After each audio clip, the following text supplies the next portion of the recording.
And then that's that. So yeah, We are here. There there we we go. go. But Happy ho holidays, Deej. yeah, same to you, buddy. Same to you. I almost ran upstairs and changed my shirt. I got a Coca-Cola shirt as well. Hey man, see, yeah, The look, Coca-Cola dude, Santa. Yeah, that's yeah, the there it is.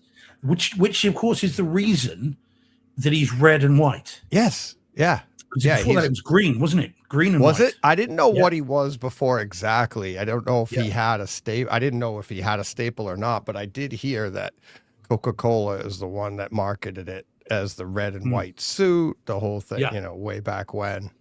But yeah, yeah. I have a few of those. I don't have a maroon one, but I have a few. Oh, I have a okay. gray one. I think I have a blue one. And I love that classic look of Yeah, it's Santa cool, isn't too. it? Yeah, Like, yeah, yeah, it's exactly like nice. that. The Although I rosy have to say, cheeks. I haven't worn this for a few years, and it's a Uh, bit tight around the gut. So oh, I'm just perfect for saying. Santa, there, buddy. There you go. It's Oh, not. it's not the most Tis the comfortable. season. Tis the Yeah, season. I can show off the muscles, but the Yeah, gut there is you go. not. It's just not. It's not good. Yeah, exactly. Oh Oh, yeah. six packs in there somewhere. Oh yeah. It's 24 pack with 6 extra free. Yeah, it's well, every six pack needs a cooler. Done. So There yes, you love that. go. Yeah. Oh, Yeah, man. So how are we doing then? All ready for great. Christmas? The goose is getting Never. fat No, and all the rest of never, it. Turkeys never. outside. Ah, Just it's go and grab one. yeah, turkeys. Every now and then I'll pop onto Twitter and I'll scroll, and more and more I'm seeing more pictures of Yeah, turkeys. it's People great. like we just it's the funniest thing. It's like that's not algorithm. That's just like us. It's just all of a sudden, look, turkeys. Yeah, People man. just sending us pictures of turkeys and stuff. It's so great because it's so random too.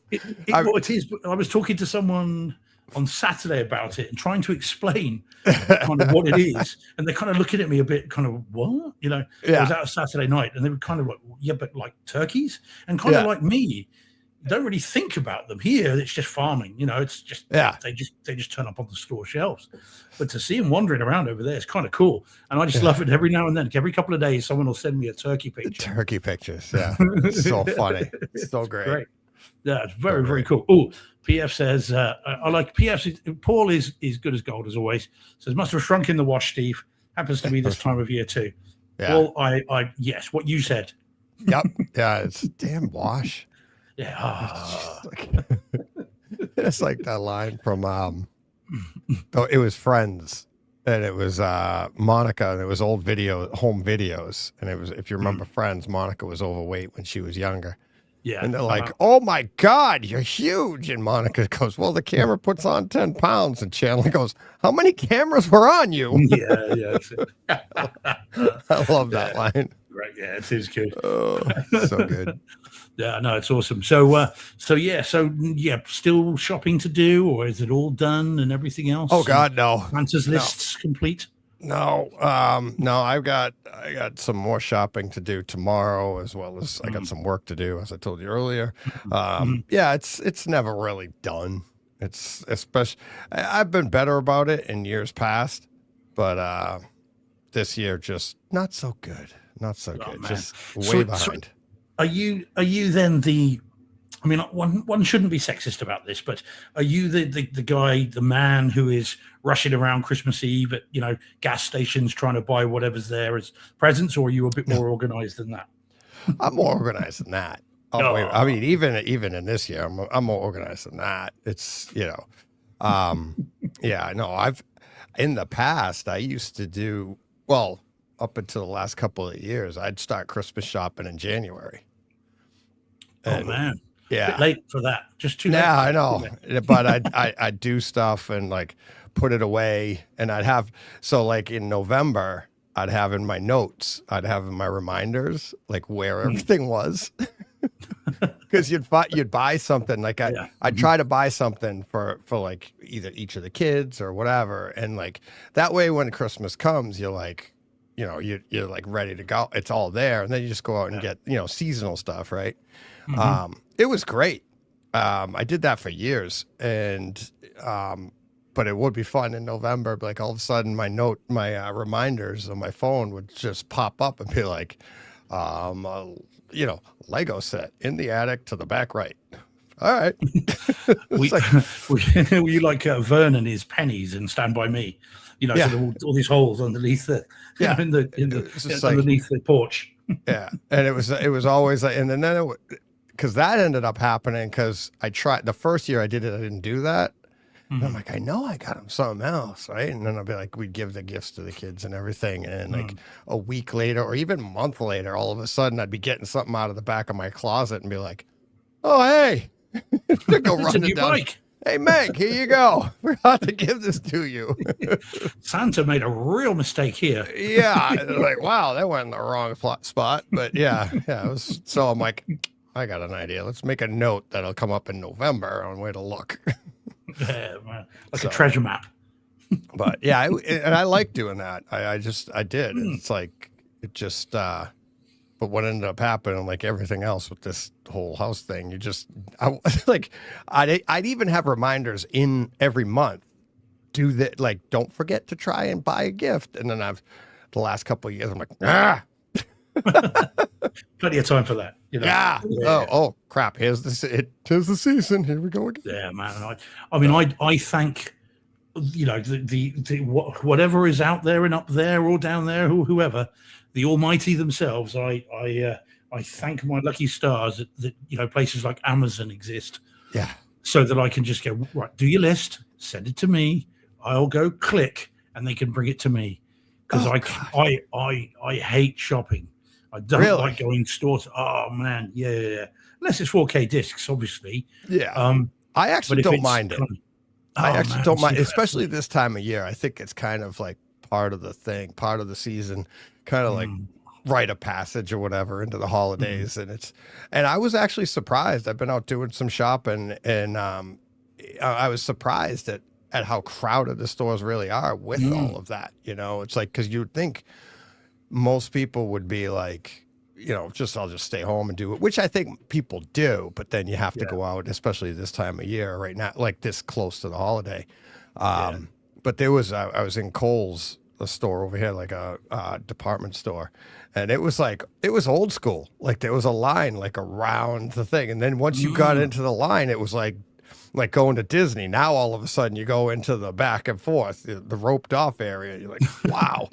And I saw that and I was like, all right, it's kind of cool. It is Christmas. It's like, get in line. You're like, so. With your glasses on, your X-Reel, your virtual glasses on, just watching National Lampoon's Christmas Vacation. Oh, it's all good. I've been out and it's like, I've been out with, and I'm just, I am not a fun person.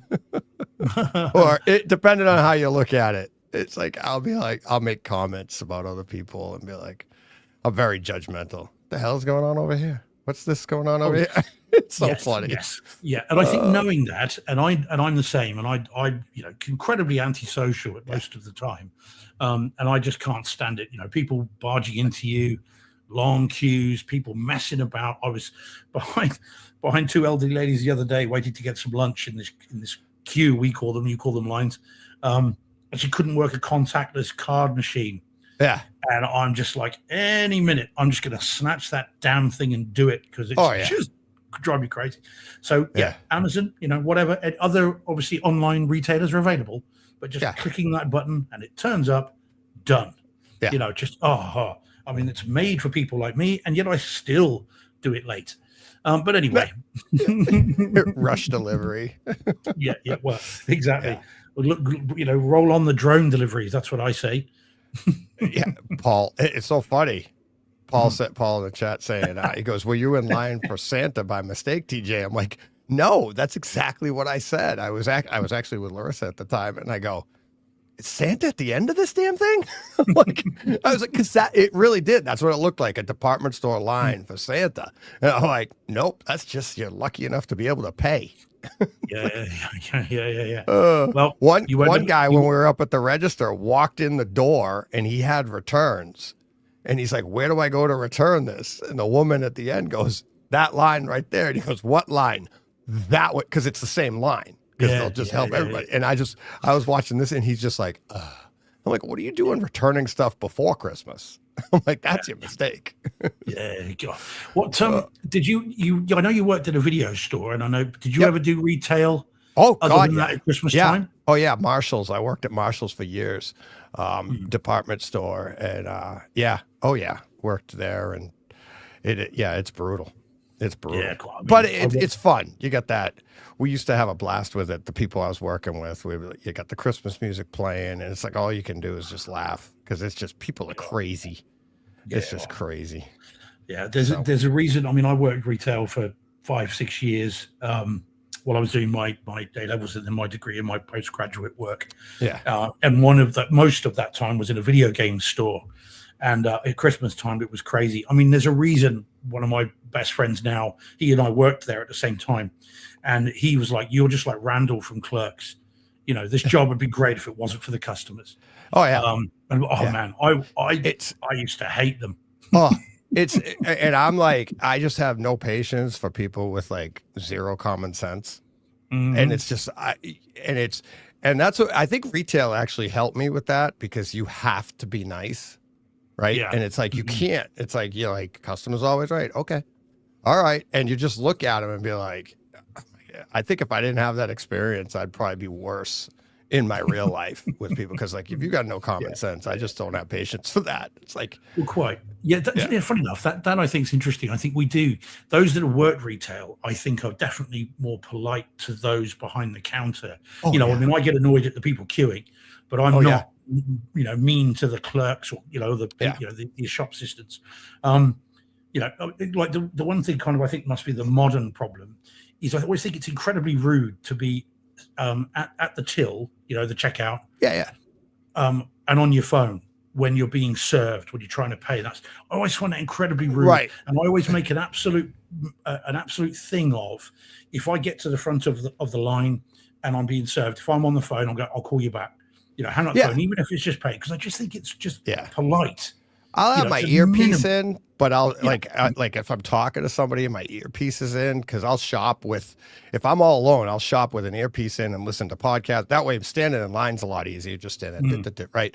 But say I'm on the phone and I get up, just as I'm about to get up, we're like, hang on, I'm on the phone. And if I'm hanging out talking with somebody, I'll just deal with that while it's just like if they're standing next to you, right? But I'm not like, and so such and such was going to do this, and blah blah blah. No, you're right. It's like 100%. It's like. Yeah, I worked retail, I worked restaurant, I did in my buddy's restaurant and stuff. We were just having that conversation the other day, and that I quote unquote over tip. And it was like, I always over tip. And they're like, yeah, but what if they're bad servers? I go, look, if it's a place like where I go, like Larissa's, where I go there all the time. So the idea is I don't tip for my service then, I tip for the next time. So that you're always paying it forward. So that the person's like, when you come back, they're like, oh my God, I want to be nice. I want them. I want to treat them right because they're going to be this. And it's as opposed to, hey, sometimes you might get somebody on a bad day. They're working hard. And I think you and I have talked about this. You guys don't tip over there like we do here. Yeah, well, that's it. Yeah. Mhm. Yeah. And it's like, but I'll do it. The same mentality is I'll go into a restaurant in town, or a bar in Boston. And it's like, it's a crowded bar and you walk up, it used to be a 20, now it's like 40, and you just hold that up and the bartender will look over the crowd and he'll grab you. The rest of the night, he's got your attention. You walk up and then, what do you need, buddy? Like you own the place, you know what I mean? So you're paying it forward and they appreciate that because I know how hard they're working, Sometimes it doesn't work, but 90% of the time they appreciate that,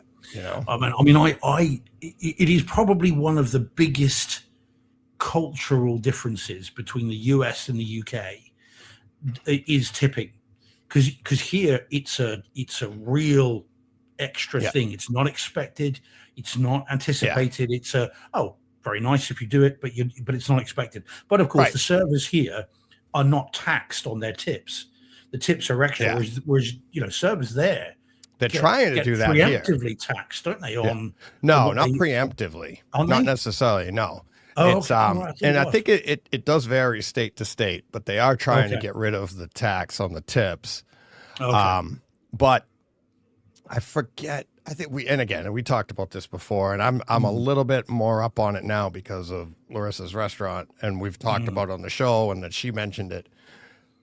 but they're actually taxed. Like they make X amount, they don't make minimum wage, but then they are on their hours based on tip because of the tips. They're they're guaranteed like minimum wage or something like that. I think is what it is. I can't remember exactly, but it is. Put it this way: Nobody goes into that and is complaining. They're making money as a server, right? Whether it's a waitress, waiter, bartender. If you're good at your job, you're making money. And it's so. Yeah. I mean, the big. So I didn't know about the tax on tips. We flew out. Again, forgive me if I've told you this. There'll be people at least that are listening that don't know this one. See, my brother, who's 4 years older than me, he is famously a skinflint. He's tight. We call him over here with his money, right? And so when we flew out to Florida, we were out to Florida. We were the next group out after 9/11. So it was like end of September 2021. Sorry. 2001. Yeah. And we flew out there and we went to a restaurant night one. So literally we landed really hungry, went to a restaurant. And my brother, being my brother, and of course being British, just was like, so we'd had the meal, the bill, the check came, and I'm like, right, you need to tip at least 15%. That's what it's supposed to be. I've seen the movies, I knew what it was. I've obviously been to the US before. And I said to him, 15%, that's what you've got to tip. And he's like, I'm not doing that. And he said, she's just served us. That's just what happens. I'm like, no, you've got to do it. I tried to explain it to him, and he was having none of it. And it was so awkward. It was incredibly difficult. And I'm like, it was bad. It was bad. Yeah. I've seen people over here arguing about it. Said, well, why should I have to pay them? If you paid your staff well, I wouldn't have to do that. Yeah, that's just something you just don't understand how it works. It's like it's not how it works in the restaurant industry over here. It's not a matter of the owner not wanting to pay. That's not how it works. It's literally not how it works here. And it's, if every restaurant is doing it the other way, you can't be the one to come in and go, I'll give you minimum wage, and now you won't get tipped. You'll actually make less if that's how they did it. You make more this way. And it's, it behooves you.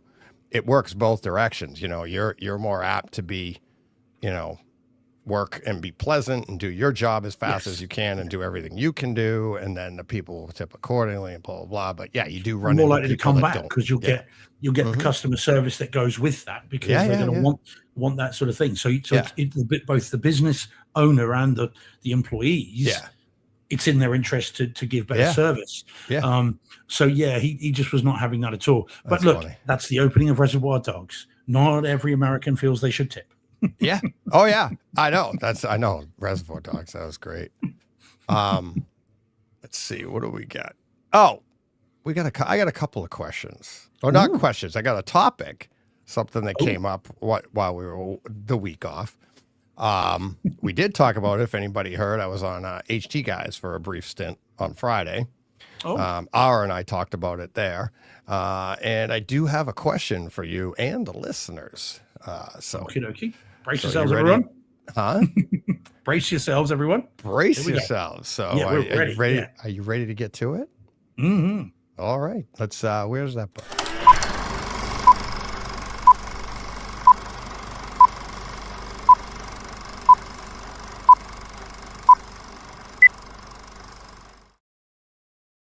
We are Brightside. Dear.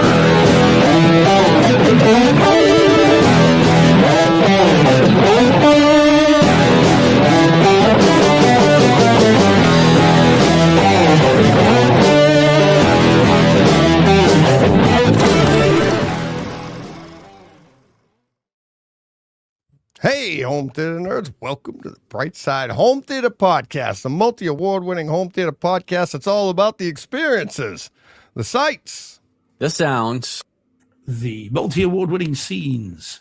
Too bright in here, Deej. Too bright in here. Too bright in there. Look at you. Look at you. What? It's like what? Santa glasses. You got your hat on. You got your Santa hat on for the audio-only people. Yeah, that's it. Yeah, I got my Santa hat right here. Yeah, man, you got it. It's in the house. It's just too hot though. Can't stand it. Too hot. There we go. Yeah, it's warm in this room today too. Yeah, it's just because I'm hot stuff. Yeah, that's right. That's right. So Okay, so lay the question on me, Deej. All I wanna right. hear First off, Merry Christmas to John. I talked to Yeah. John this week. Actually, I haven't spoken to John yet. We've been playing tag. I tried to talk to him the other day. We got out of. It was funny. I spoke texting with him today. I thought for a second there he was going to be able to pop in the show, and then I got my time changes mixed up, and I was like, "Yeah, that's perfect." And I was like, "Oh crap, I went the wrong way." So yeah, I wanted to get him in here. He's literally not done work until we're done anyways. Yeah. So, but yeah, I say Merry Christmas to him and he says Merry Yeah. Christmas to everybody. So, but yeah, so I have scheduled a call with him tomorrow morning. that's what him and I have people become. have spoken to his people, have they? Yeah, exactly. My people are talking to his people, and it's when you get like this, it's tough. So, but yeah, first and foremost, talk to John, miss him here, of course. But yeah, so, all right. First up, let's go with the question first. So, obviously, with a multi-award winning podcast and one of our first major awards, Christmas Story reference, it's a major award, was #dork, right? And it's called the Dorkies. And I saw on Twitter the other day, liked it, retweeted it. We've been nominated again for a Oh, have we? Yeah, podcast didn't of the see year. that. We've been listed. We've been nominated. So I'm very, very happy to be nominated yet again, which I think is really cool. Yeah.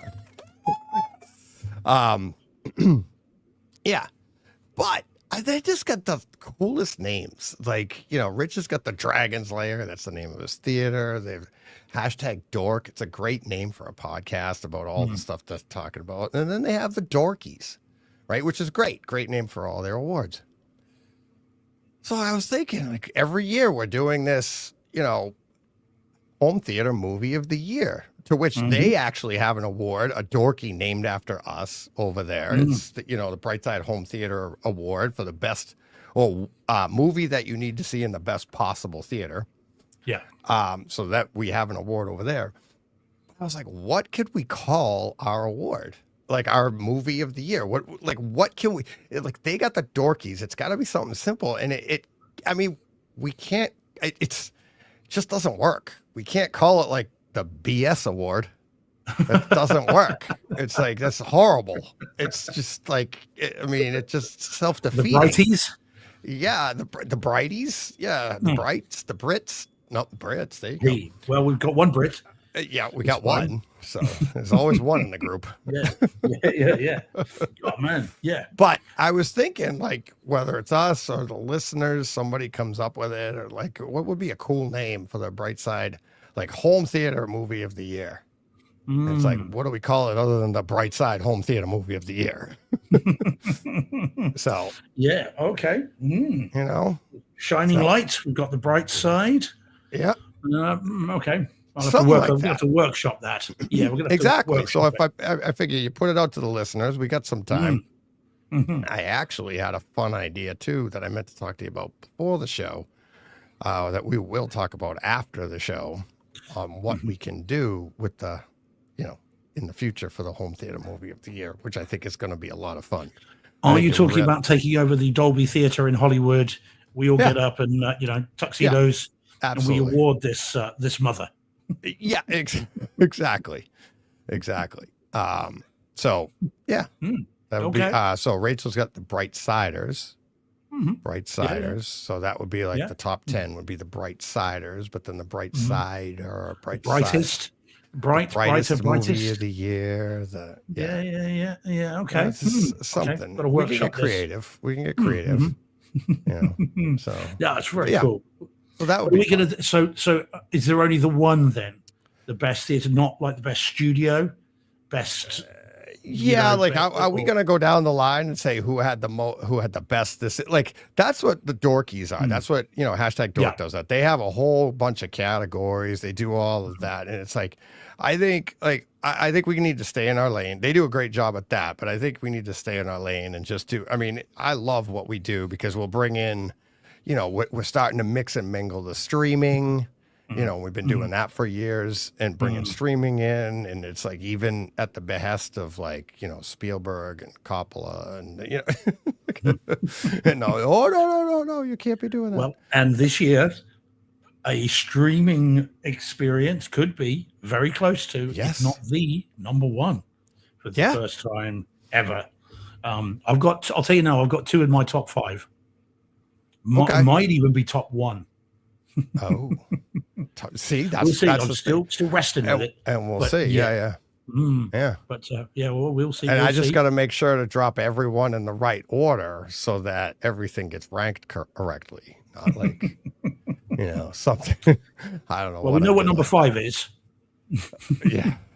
Number 2.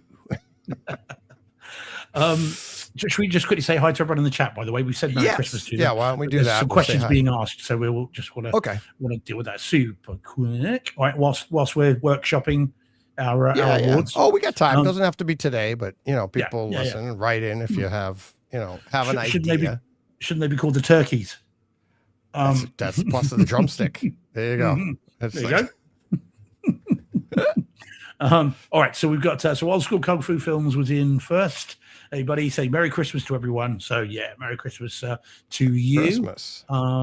Steve Att says Happy Holidays. Hey, Steve. Yeah. Rach says Merry Christmas. Hey, Rach. Nathan Reed said watching the live show for once. Nice. Hey, Nathan. Welcome. Yeah, good to have you aboard. Yeah, good man. And again, say Merry Christmas. Merry Christmas. And we've got Paul from PF Productions. We know he's in already. Says it's snowing hard in upstate New York.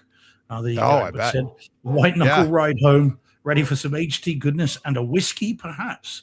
Good man. There's a way to see in the Christmas season. Fair play to him. And then we've got John Mensor's in saying Merry Christmas. Hey, John. Scruffy's in. Hey, Scruff. Says bagels have arrived. Time to eat. Good man. Here we go. Yeah. Nice. Jordan's in. Hey, Jordan. Fresh off of seeing Fire and Ash. Maybe a little bit more about that, or at least something similar to it later. I'll talk about it, but yeah, okay. Yeah. Dom's in. Bonsoir, Dom. What's up, now, Dom? let me see. All right, Dom, you're gonna have to tell me what Happy Christmas is in French, mate. I should know. It's Feliz Navidad in Spanish, but I'm not sure what it is in French. So you'll have to help us with that. TSG's in. Hey, TSG, local boy, of course. Hey, buddy. Merry Christmas, matey. Yeah. Ilahi Diaz is in as well. Hey, buddy. Again, Feliz Navidad or Felicidades, as they say. So good to see you. Did you say Holger's in? Yeah, I thought I saw Holger. Oh, okay. Yeah, hey, Holger. How you doing, buddy? And again, Merry Christmas in German. Don't know what that is. I'm not going to do an accent. Jack Lee's in. So, yeah, Bonza Christmas, Jack. Oh, here we go. That'll do. Is this it? What have we got? We've got yeah, God. Froha Wichtnaten. That's the coolest one yet. Holger, I love it. I prefer that to Feliz Navidad, and I really like that. Yeah. It's a great way of saying that. Yeah. Happy Christmas. Yep. Like it. Skippy Turtle's in. Hey, Skippy. C-Tabs. Someone new. Oh, actually, I won't put up what he says there, but C-Tabs is in. C-Tabs or set abs? Either either. Hey, that's about we've talked there about. We go. We were just talking earlier. A couple more sets, you'll have abs. You got to it out. And Eric says, originally says, "Hey Steve, I had no idea how big darts are, especially in Europe. Been watching the PDC at the Alexandra Palace, the Ali Pali. It's called, Eric. Absolutely love it. Oh, okay. Yeah, darts. Yeah. You know, literally, darts. Okay. Well, PF says, how about the bright side banger of the year? Ooh, the banger. The banger of the year. Quite that. The bang. Or the Wake the Neighbors Award. There you go. That would be Shane's. Here it is. Yeah, it would. Yeah. Joyeux Noel is Don's Happy Christmas. Nice. Joyeux Noel. This is fun. Getting all these different from around the world, and they're like these people. They're actually there. Yeah. From in Germany, they say most syllables wins. There you go. Paul. Well, that's the German then. I have. Do you know what? I'm going to nick that. I really like that German. That's absolutely amazing. So yes, Merry Christmas to all. And thanks for tuning in, guys. It's a crazy time of year. We're all rushing around, especially those of us that haven't done their shopping. We're all rushing around. So we appreciate you spending some time with us, as always. Yeah. So awesome. Happy days. Awesome. Thank you very much. I mean, yeah, it is. This is amazing having people. We ask a question from around the world and people are answering with all the different languages. That's crazy. So much fun. very cool. Well, so what is that? How do you say Merry Christmas in Australia? That's not a Christmas. Yeah. Well, of course, the thing with Australia, You and put a New Zealand mate at the end of it. Yeah, well, that's not a Christmas, mate. Yeah, you Yeah. can do that. Merry Christmas, mate. Merry There you Christmas. go. But of course, the interesting thing about Australia and New Zealand, they're in the southern hemisphere, so it's their summertime. Yeah. So when I Yeah. was obviously I came back from New Zealand when I was 9. So until that time, to me, Christmas was about beaches and barbecues. You know, coming back to England in '84 and seeing snow in December was the weirdest thing for me. Weird. Yeah. That's weird.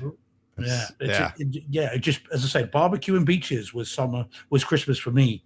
You Yeah. know, back in up until, like I said, the age of 9 or 10. But yeah, it is weird. That's crazy. It is. It's It's you think there's an entire half of the world that thinks of it as completely different.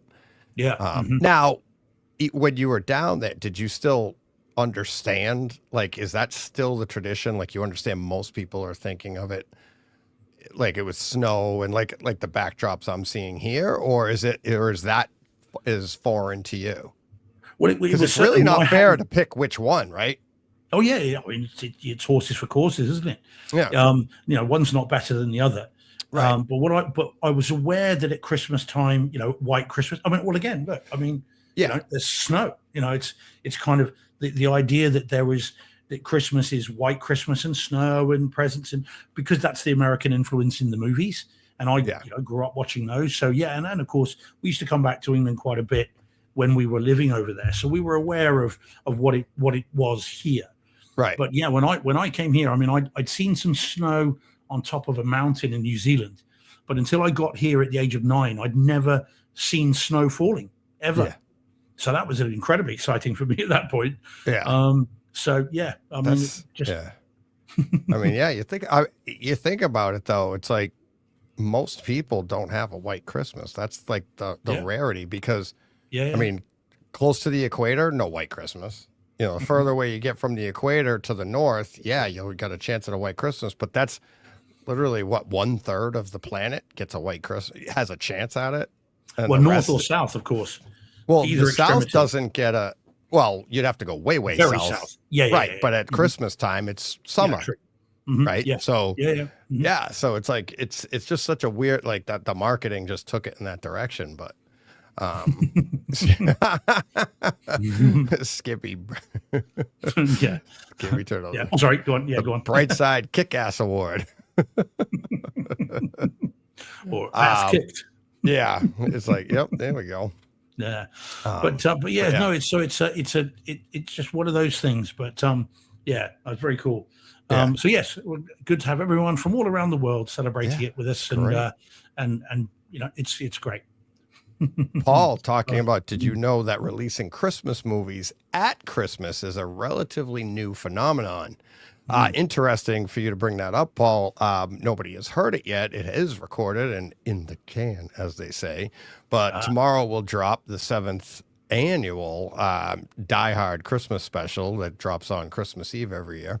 And we did talk about that. We talked about how Die Hard, it actually came out on my birthday in July and in '88. So, and it's like, and then talking with Joe and Greg about it, they're like, I was like, yeah, the Christmas movies they didn't come out at Christmas time all the time. You know, it was like another time of year to celebrate Christmas, you know, so. So what as the Briggs clan grows, Teach, Yeah. at some point, are each one of you going to be dressed as one of either John McClane, Holly Gennaro, or the various terrorists? Who's going to be dressed as Hans Gruber? That's what I want to know. Is he going to be little Greg? Is he going to have a little tuxedo on? In a little suit? Yeah. Well, yeah. Well, we had the one year where we all had the sweatshirts on. Ho, Yeah. ho, ho. Now I have a machine gun. I have that. I had that one on this year. They didn't. They did theirs. They recorded from Greg's house. Joe and Greg sat there. So we kind of was a little bit more informal this year where we're all over the place. But yeah, we do all have matching sweatshirts. We all have the ho, ho, ho gotta be ones. done. So, It's a matter of time then. Yep, exactly. Just don't want to go with Ellis. Meg is Holly. Yeah, Meg is Holly. I'm thinking, little Greg could, wearing a little vest. He could. And little obviously, Greg is the one. There is somebody there that was pregnant. Remember, there was one Yes. that they needed to bring a cot out for the. So little Greg is. I'm thinking I can see little Greg as John McClane. I can see you as as Hans.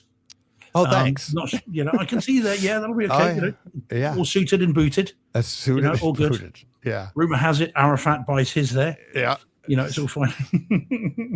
Yep. Oh, Yep. time. So look for that tomorrow morning. Dropping 6 a.m. Christmas Eve day. The annual Die Hard Christmas chat. It was a good time. We kind of bounced all over the place this year. We obviously made fun of the movie, had fun with the movie. Greg had notes, and they had some they each had some time stamps. But we had a good time, real good time with it.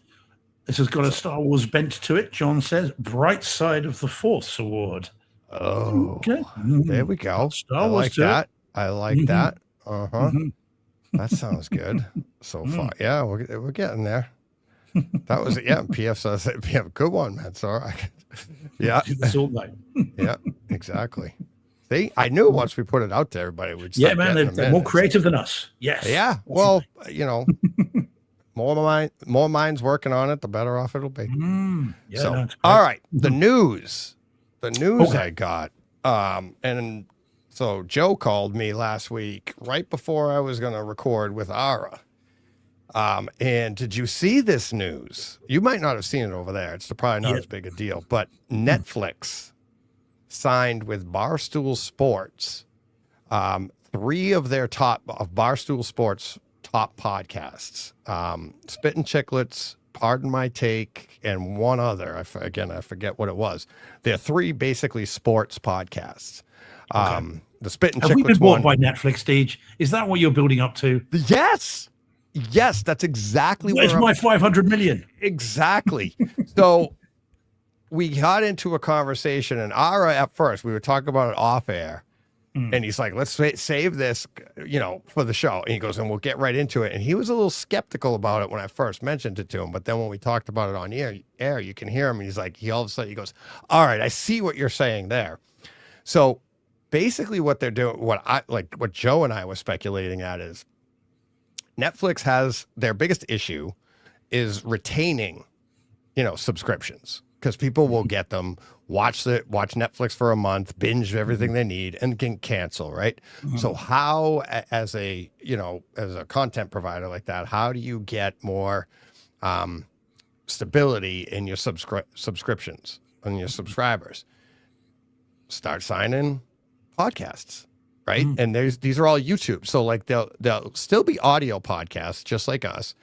And that still goes out that way. But instead of being on YouTube, these 3 podcasts will now be on Netflix exclusively. So they'll leave YouTube and they'll go to Netflix. And I'm like, that to me sounds like a smart business move on their part, because you think of the brand, the marketing and the branding that they just did. It's a passionate niche group, right?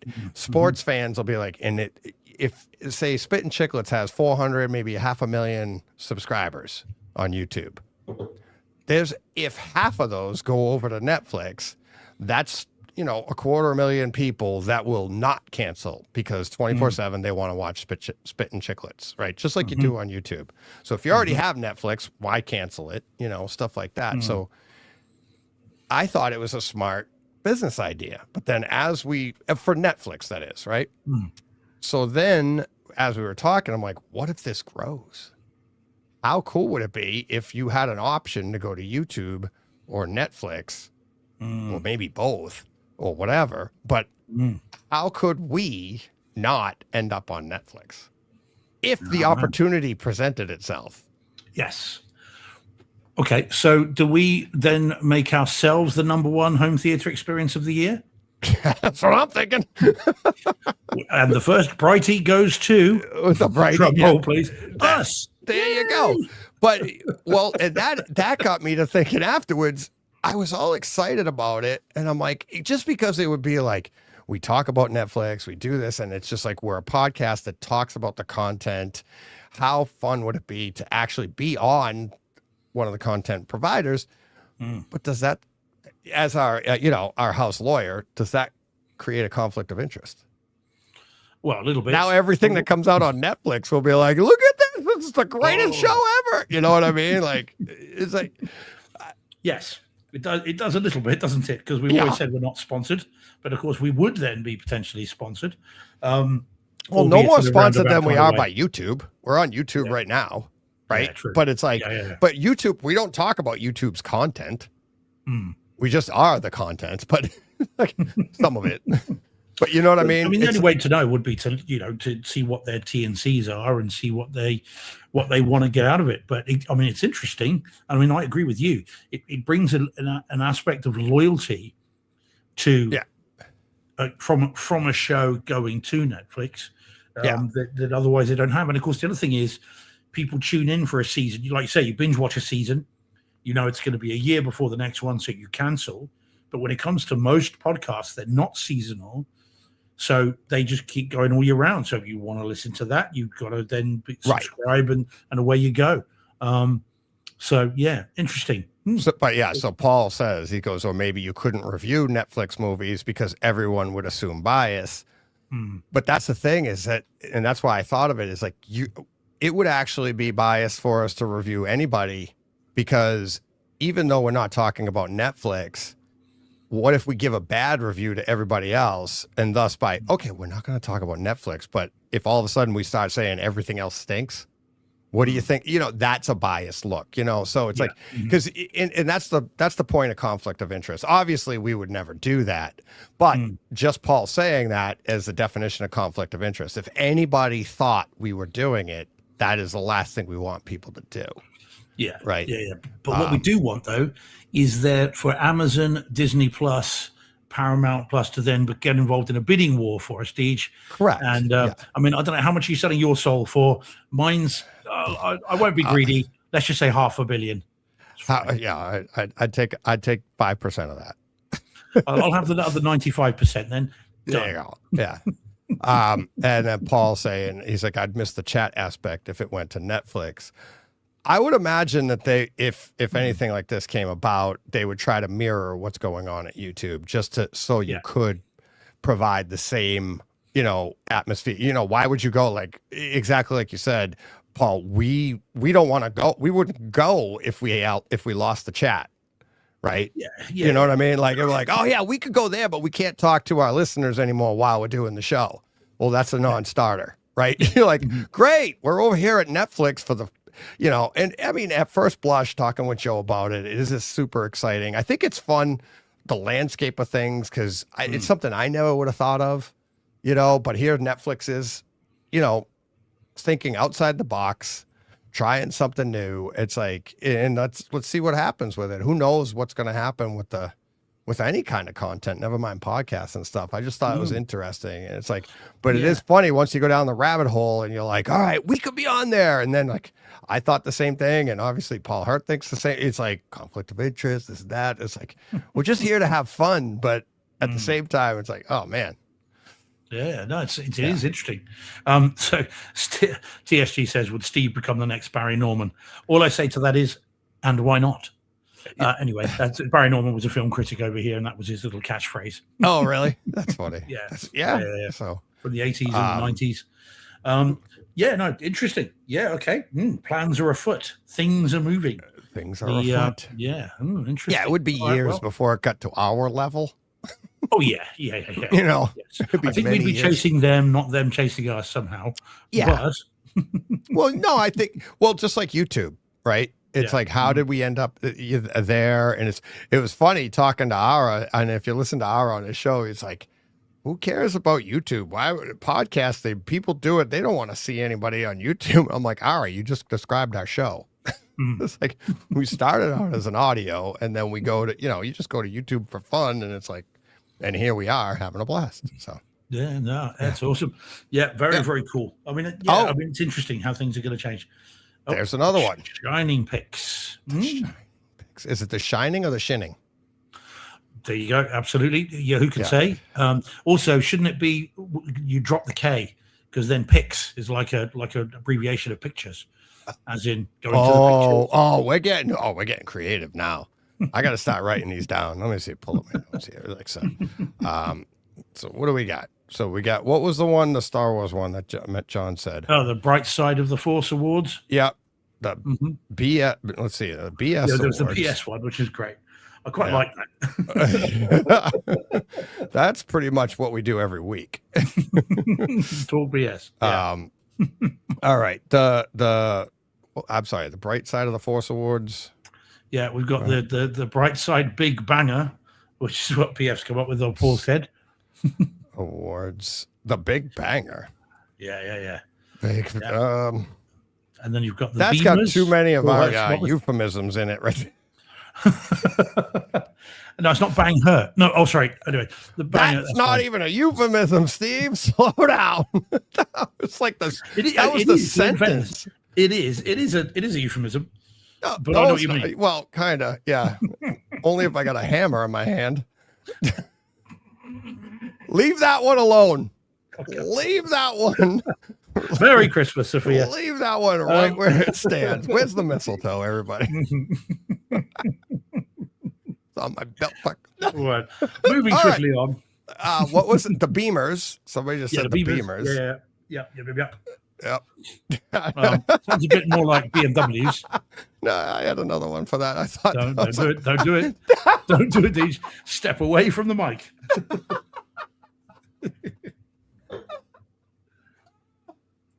Oh man, we got to do it after dark. It is after dark here. Yeah, dark side DJ. All right.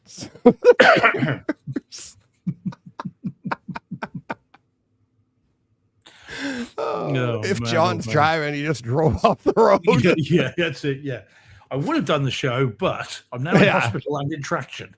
Yeah. All right. So we got Bright Side Force, the Big Bang. I can't do these. Yeah, let's not have the Bone Temple. Yeah, it'll really go wrong. Oh God, what was the other one that got me? The Shining Pics. Yeah. The Shining Pics. Yeah. Pics without a K. Yeah. Okay. Yeah. Pics. All right. Yeah. That's where we're at so far. Okay. All right. Okay. So that's enough of us whittering. Shall we talk movies? Yeah, I just got a snap in my ear with the. That actually hurt. All right, what do you want to start with here? I want to go straight for the jugular with the two big ones, as it were. Okay. Yeah. We got the two ones there. Yeah. Because I realized I hadn't watched my 4K discs of these. Really? Oh yes. Oh, I got to the something point to where say about that. Had I done? Yeah. All right. Yeah. Oh yeah. All right. We'll just do the one after t'other, shall we? Oh yeah, absolutely. All right. Well, here we go. Take it away. Okay. All right then. So, sorry, I left that up. There we go. Right. So, strangely, rumor has it, Deej, I don't know if you've heard, there's a new Avatar movie out. Fire and Ash, I've heard. Yeah. So I understand. Not that I've seen it yet, because who's got the best part of 4 hours to go to the cinema and see it? You know, it's 3 hours 10 or something, 3 hours 20. 3:15. All the adverts, trailers, and all that kind of crap. It's 4 hours easy, and that's before you travel to and from. I mean, no one's got that time. I'm hoping I'm going to see it early in the new year, but I just don't know. But anyway, in preparation for that, I thought that I would revisit Avatar and Avatar: Way of Water. And yeah, I discovered, to my eternal shame, and I checked on my app, you know, the My Movies app that I use to catalog my discs, that I imported this one, so Avatar and Way of Water, from the US, the collector's editions of both of them in 4K, and yet never watched them. And this was in January of 2024. 2 years these have been sat on my shelves, and I ain't watched them. And I ain't watched them. And I ain't watched them. Proper English. Yeah. Oh yeah. So the reason I hadn't is because they came out on Disney Plus towards the end of 2023 as Way of Water was coming out. And so I think I'd watched them then, and then so I bought the disc and then just didn't go back to it. And what an idiot. Because I put this in. So advertise now. This is the bottom left corner there says collector's extended cut. So this was the ultra long version, which again itself is almost exactly 3 hours long. And as soon as this disc went in, I should say 4K UHD, the collector's extended cut is not in Dolby Atmos. It's DTS HD Master Audio. The theatrical one has the Atmos track. The extended versions, there are 2 extra versions on this disc, and neither of those has the Dolby Atmos. To Disney's credit, by the way, though, Deej, and small thing, but important to us, you get a title card right at the beginning that says only the theatrical version has the Dolby Atmos track. So if you want that, choose that. So I thought that was quite a cool thing to do. Again, just saying, look, hey, home theater nerds. Do you want, so that was actually a very cool thing. But anyway, so I have the collector's edition on Kaleidoscape, and it has Dolby Vision and Dolby Atmos. Oh, it does have both. There's an Atmos version out there. That's interesting. Absolutely, yeah. Okay. Yeah, well, this was upmixed to Neural X. Yeah, okay. So upmixed to Neural X. Now, I did have to bump it a bit. So I bumped it about 7 or 8 dB more than I normally would as my normal level, just because I wanted, the full experience. Now, the movie itself, I mean, anyone who wants to see this has seen it by now. We all know what it is. It is, Pocahontas. It is, Dances with Wolves, Blue Cats in Space. You've seen those, seen this. I happen to really like the movie. And in fact, I think, this is, for me, a desert island movie.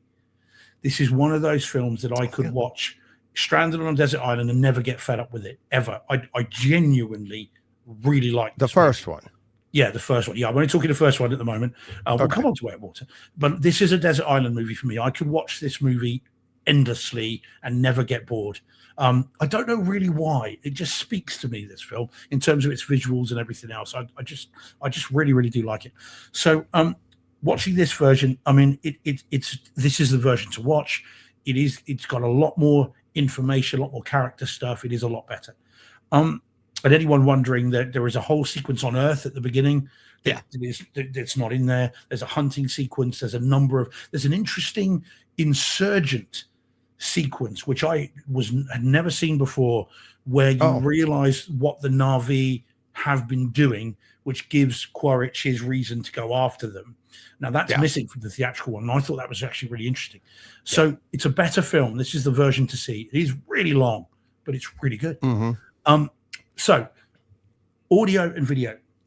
I have to say, Deej, had I seen this disc in January of 2024 when I got it, this would have been, and I've thought long and hard about this, my number one home theater experience of that year.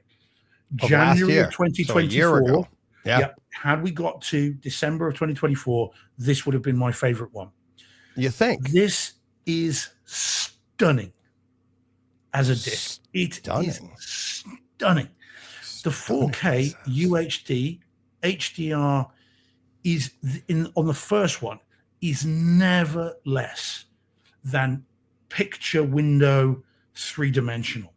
It is bananas how much depth there is in this image. 185, as everyone will know, but it's never less than 3-dimensional. And again, for me, this again, and I know there's people in the chat talking about the 3D.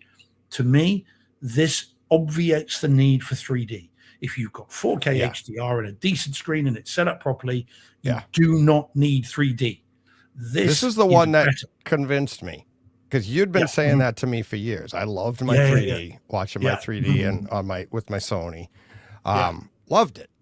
But then, and you had said, if you have it set up right, and you're 4K, the bright, and and obviously at the time you're running a display, mine, and when you go to 3D on a projector, you do lose brightness already over what is already limited, right? But then when this came out, and I had the Lumagen in line, it really is. It's as close as you can get to passive 3D, and that I think I came on after seeing this and was like, Steve, you're right. It's absolutely stunning. How good this looks. That, especially like that opening scene, even in the theatrical version of like in space when they show the ship flying. And you just, Yes, and the the reflections depth, of the yeah, it's like, that perspective that like I spent, months and months in college and high school and stuff learning how to draw perspective, and this was it, the 3D, it's the lines, the this, and then the darkness, the shading, the bright, oh my god. Yeah, it's beautiful. I mean, we did 2 3/4 hours on First Blood. I could do 2 3/4 months on the look and the sound of it. I mean, I was blown away by it and was just kicking myself for 3 hours. Like, why haven't I watched this sooner? And it's way better than the Disney Plus version, which is no slouch in and of itself. Although that's the theatrical one, not the extended one. Yeah. So it looks stunning, as I said, and not a pixel out of place. It's beautiful, whether it's bright daylight, pitch black, whether it's indoors, outdoors, doesn't matter. It all looks phenomenal. Now, DTS HD Master Audio upmixed to Neural X, I thought it sounded awesome as well. It's not quite as good as the Atmos track on the theatrical one, but it's still incredibly good. When you've got the big kind of mech walkers walking across and you can hear them go from rear right over the top, rear left, right towards the beginning. This is, you get the bass of the footsteps, but also you can hear the voices and the steps going. Anything in the jungle, listen out for the distant calls of the various creatures. It's not just what's next to you, it's what's in the distance as well. Oh, that's awesome. Once the guns start flying, you get bass, you get surround. It is a reference disc, I would say, video and audio. It's awesome. And again, bear in mind, last year, what did we have? June 2. We had, in terms I have them right in front of me. You want to know? Okay, lay it on me. Yeah, give me the top 5 again, if you would. The top 5 as we ranked them were number 5 was Twister. Okay, well, obviously. Yep. Okay. A Quiet Place Day 1 was 4. Godzilla -1 was 3. Mad Max Furiosa was 2, and Dune 2 was number 1. You had Godzilla -1 as your number 1. Yeah. See, I love it, but I would have put this in front of that because this has the better video. Godzilla -1 looked great and sounded awesome, but this is consistently better. Yeah. And genuinely, this would have been my number 1 because I don't think I could have got beyond it. So it's phenomenal. And if you're like me and if you have bought this and you'd only recently seen the Disney Plus ones and you haven't watched it, drop everything, put this to the top of your list, give it a whirl. You'll be very glad that you did. I think that's part of it too.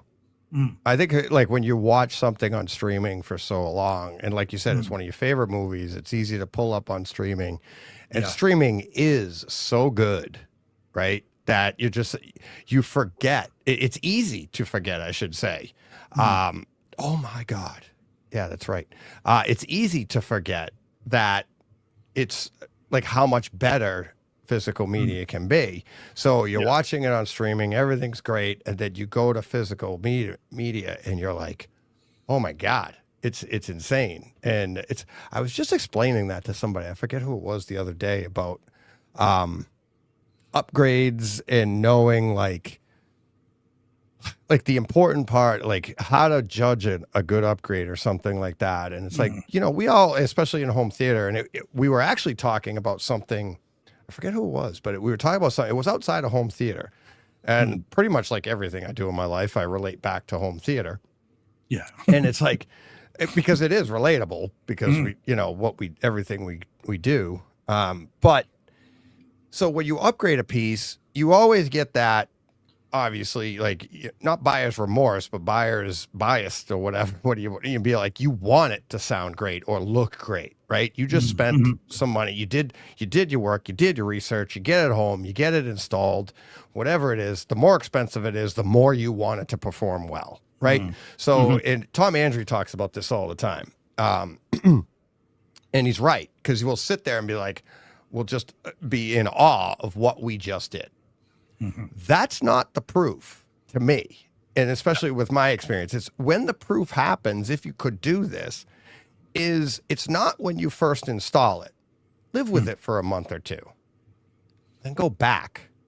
And if all of a sudden you go back and you can honestly say, you're like, no, there's really not that much of a difference.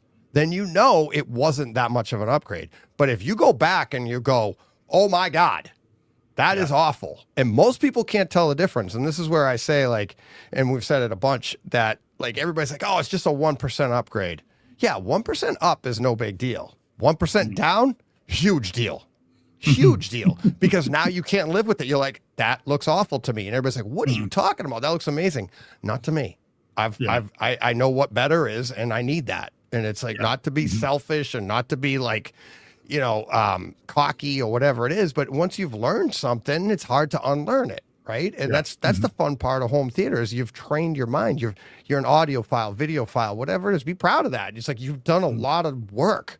It's been fun, but you've learned, you know, and it's going backwards where you really see that. And I think by doing the streaming, you go to see this and you're like, oh, look at that jump. It's, you know, that's not going backwards, but it is. No, but it's a And big this jump is one of forwards. those movies that shows everything off. What'd you say? Sorry. Yeah, but it is a big jump forwards.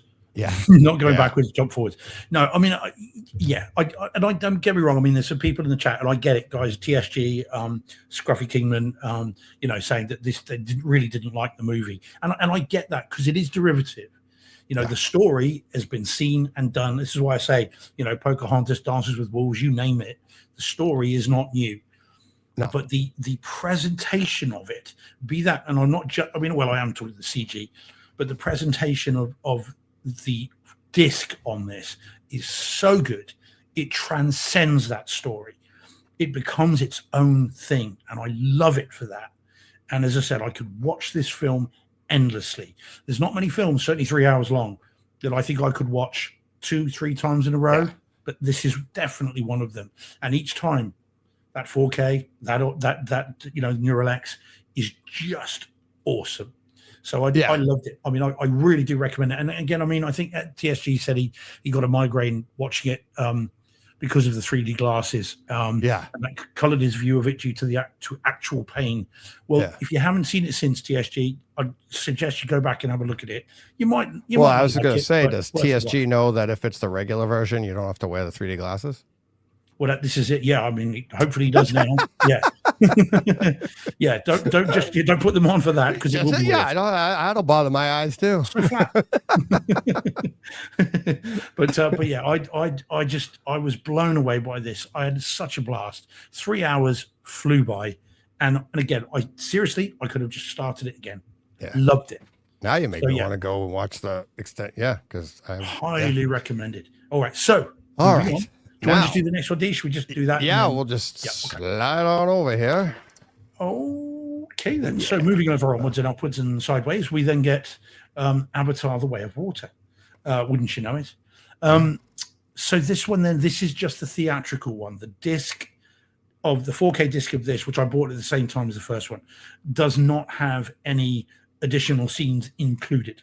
It is the theatrical version only. But of course, you then get 4K HDR and Dolby Atmos. And so now this film is really good as a story. I mean, again, it just carries on really. It's very good as a story. I don't like this one as much as the first one. Can't quite put my finger on why, other than I think this one is a bit baggy. I think there are sequences in this that go on a bit longer than they need to. And so I think that 3 hours runtime felt a bit longer with this than it did with the first one. That does not mean there aren't some amazing bits in this. There are some very thrilling sequences in it, but there are stretches in the middle of these sequences that do bag it, you know, make it a bit baggy and a bit slow at times. And one of those, I mean, there are a number, but the kids learning to swim just seems to go on and on and on, where the point's made very quickly. And then they sort of skip over a lot of sort of getting to know a whale, which seems to have a story point to it. So they kind of, you know, stretch out the swim. Yeah. And now I'm a friend with a whale. What? Yeah. You know, so it's a bit strange how it's kind of been put together. And I wonder if a director's cut, if there is one, might fix that. There is. Yeah. There is. Okay. All right. I have it. You got that? Yeah. Oh, yeah. They have it. Yeah. The director's cut, Way of Water. It's like, collector's edition. Same as the other one, 4K, Vision, Atmos. Are you sure it's got extra footage? I'm not sure. It I must. think it's the collector's edition, but I don't think it is a director's cut. I think it's just collector's edition. You know, like they say, special edition. And I mean, I don't. Then might what be would wrong. because you have to buy them separately on Kaleidoscape, Yeah, you do it and on disc. they are both on. They both have the same runtime of 312, which isn't unusual. Sometimes they do that on Kaleidoscape. It'll be, but you buy the Way of Water. Like, why would you buy a collector's edition on a digital, like on this? It's not like Yeah. I can show it off differently. It's got to have something extra to it. Let's have a look and see. I'm Maybe just it's the looking on IMDb. extras. It could be the extras. Yeah, but I think that's what it is, Deej. I think that's what it is. I'm just having a look on IMDb. Maybe. Yeah, there's only one runtime. Yeah, Yeah. 312, as you say. And I think it's just. But then on Avatar, the runtime is 232 on the regular, yeah. and then the collector's edition is 242, 10 minutes longer. hmm Yeah. But yeah, you have to purchase all four separately. Like Avatar collector's Oh, right. edition is different. Yeah, so it's basically 4 different movies you can buy. Yeah. Okay. But yeah, so I don't know. Yeah. don't know. Okay. Well, so anyway, so yeah. I So will having see. then seen this, I don't. So as I said, the movie is really good, but not as good as the first one. Yeah. And I think it has, as I say, some issues with it.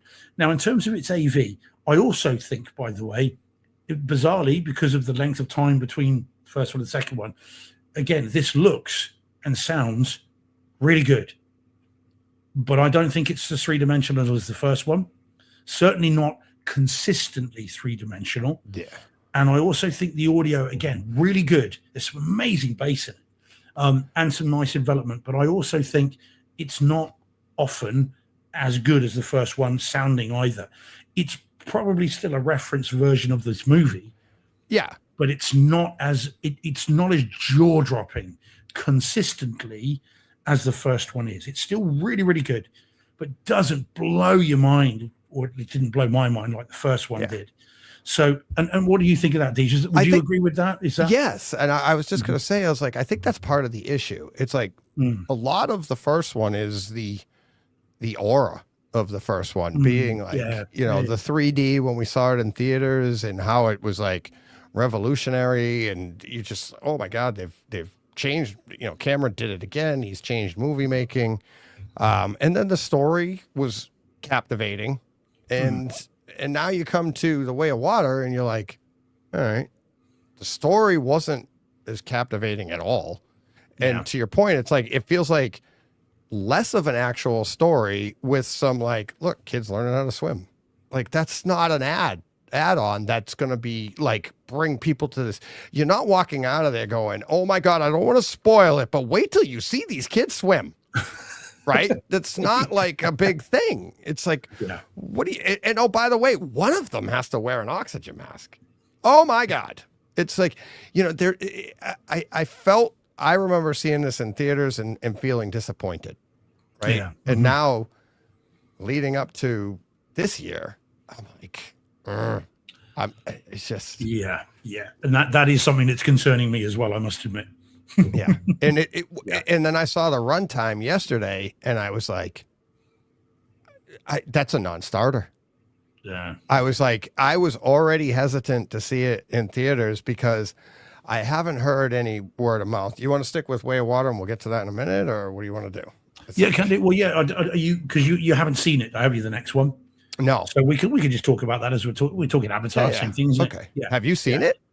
No, like I said, I haven't got the time. Yeah, you haven't either, right? 4 hours is what you need at least, not including travel at time. least. Yeah, you need half time to hour get there, there, half hour get back. back, trailers. You're into it for 5 hours.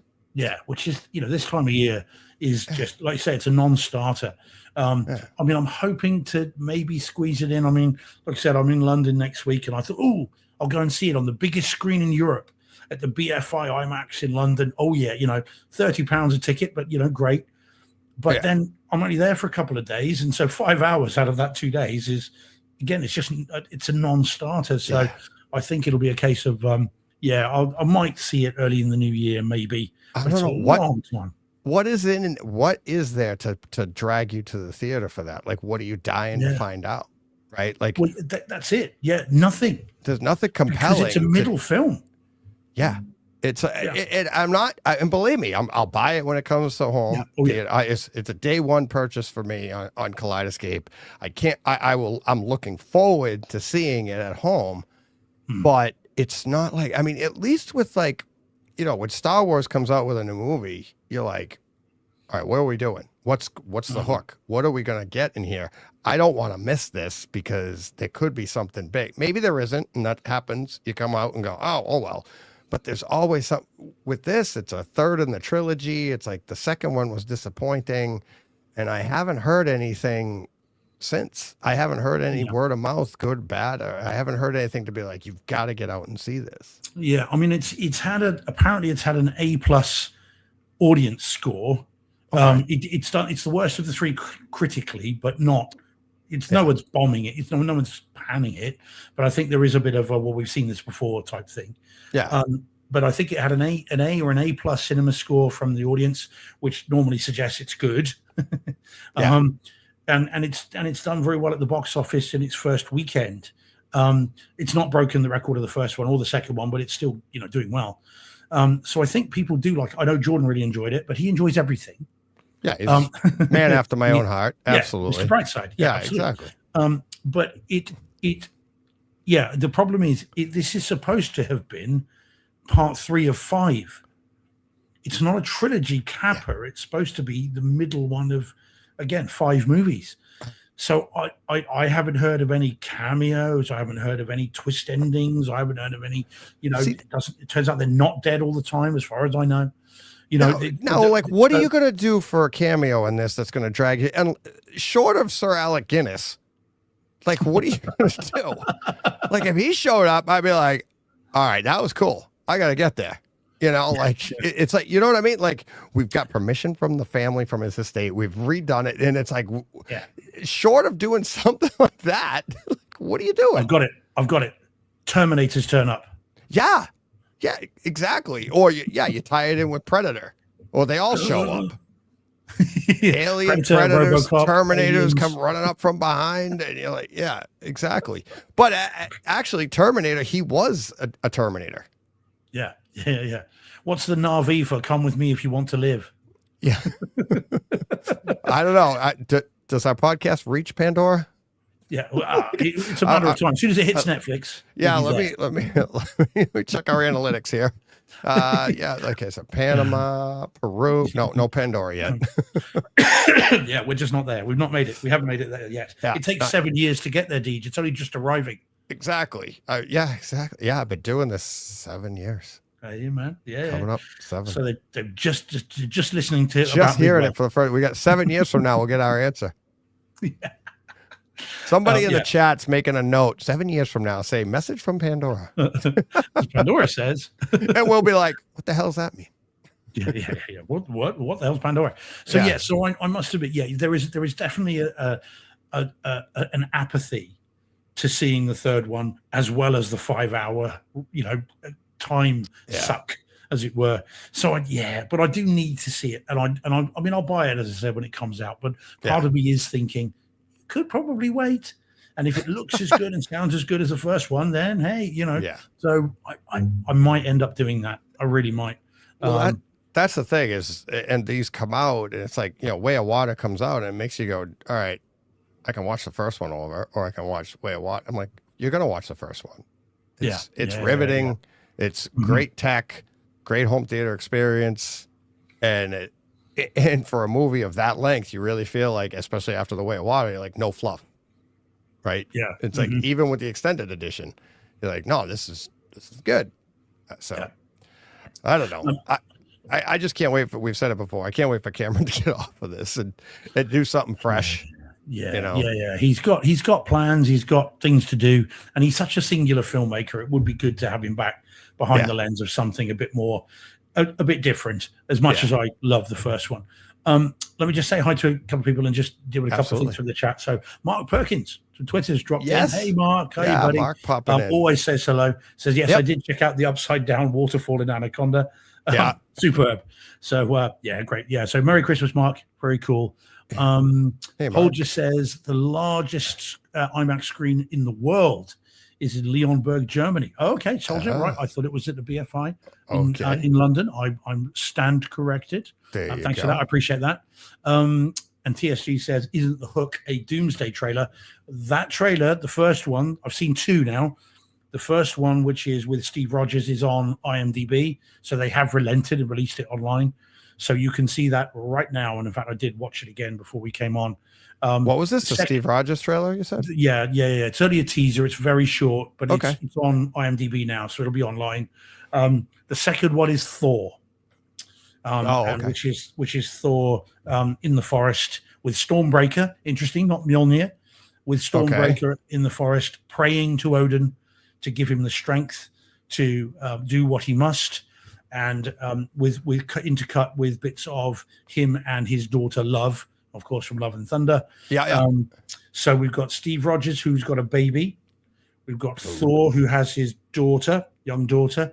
So story threads beginning to come together as you to see what where that's going, we've got don't you? Fantastic Four with Franklin Richards, Yeah.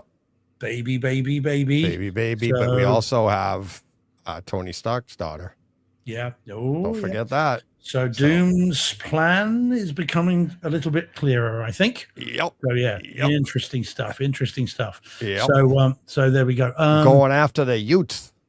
The Ute of today. Yeah. Absolutely. Because he wound him up. I keep saying 6'7", and so 6'7". Doom's like, "We're going to kill you all." Oh my God. Sorry about that the other day. It's getting worse. It isn't. It is actually kind of funny. The whole I heard somebody talking about it, and they're like, I think we mentioned it on the show before about 6'7". And it's like that's how bad things have become for kids now. And it's like we were saying, like rock and roll, that was kids rebelling against their parents, right? Like Elvis Presley, they couldn't show him from the waist down on TV because he moved his hips. And it's like, oh my God, you can't do that. Kids parents hate it, kids loved it, right? Baseball cap on with the brim. And my dad, your dad wears it like this, and you're gonna wear it like that, like a donkey, right? And it's like you're like, I gotta be different. I'm gonna be I'm gonna rebel. It's like, and then kids, I'm going to wear pants with a belt around my knees. Yeah, that's rebelling. You look like you're an idiot, right? And now it's like kids are so desperate. They're like, what are we going to do? I don't know. Say two numbers in a funny way. That'll piss them off. Like, you're so desperate to rebel. You literally walk up to the kids are walking up to people going, hey, 6'7". You just look at them and go, okay. Yeah.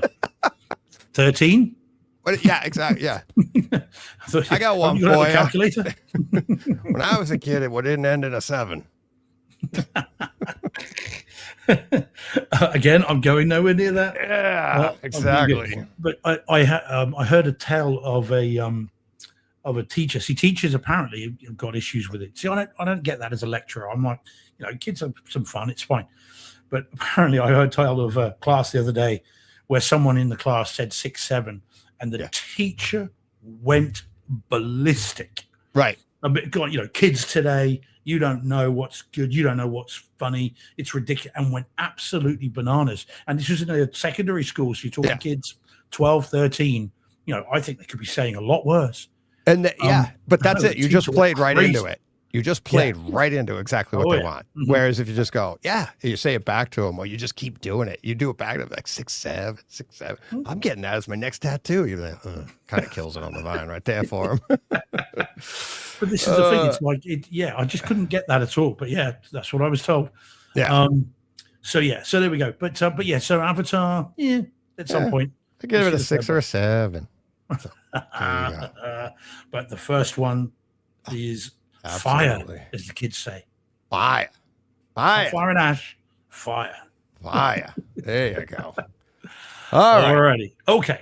I forgot to grab it. I'll save it for next week. Okay. But I do have a couple of holiday ones. Okay. One's right up your alley. I'll save that for a little bit. But I had to do this. I got up this morning. I'm thinking, I was just like, you know what? It's the holiday season. It's just, I've been looking forward to this for like a week. Since I set my mind to it. I absolutely love this movie. and I was just been like, I got to sit down and watch it. And today I'm like, I hadn't watched it yet. And Is it number 3? Absolutely. All right, good. Okay, yeah, Shane Black. No. Is it another one? Is it not what I think it is then? Go on. Yeah, Shane Black. Yeah. Oh, is it? I'm sorry. Yeah. Yeah. Okay. Put me on the hop. Yeah. I was like, what?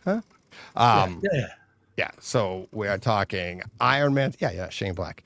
Iron Man 3, the rock solid holiday classic, reviewed here many years ago by Brent Butterworth and I. We had a little conversation about it, and he came into it thinking he's going to hate it and actually liked it.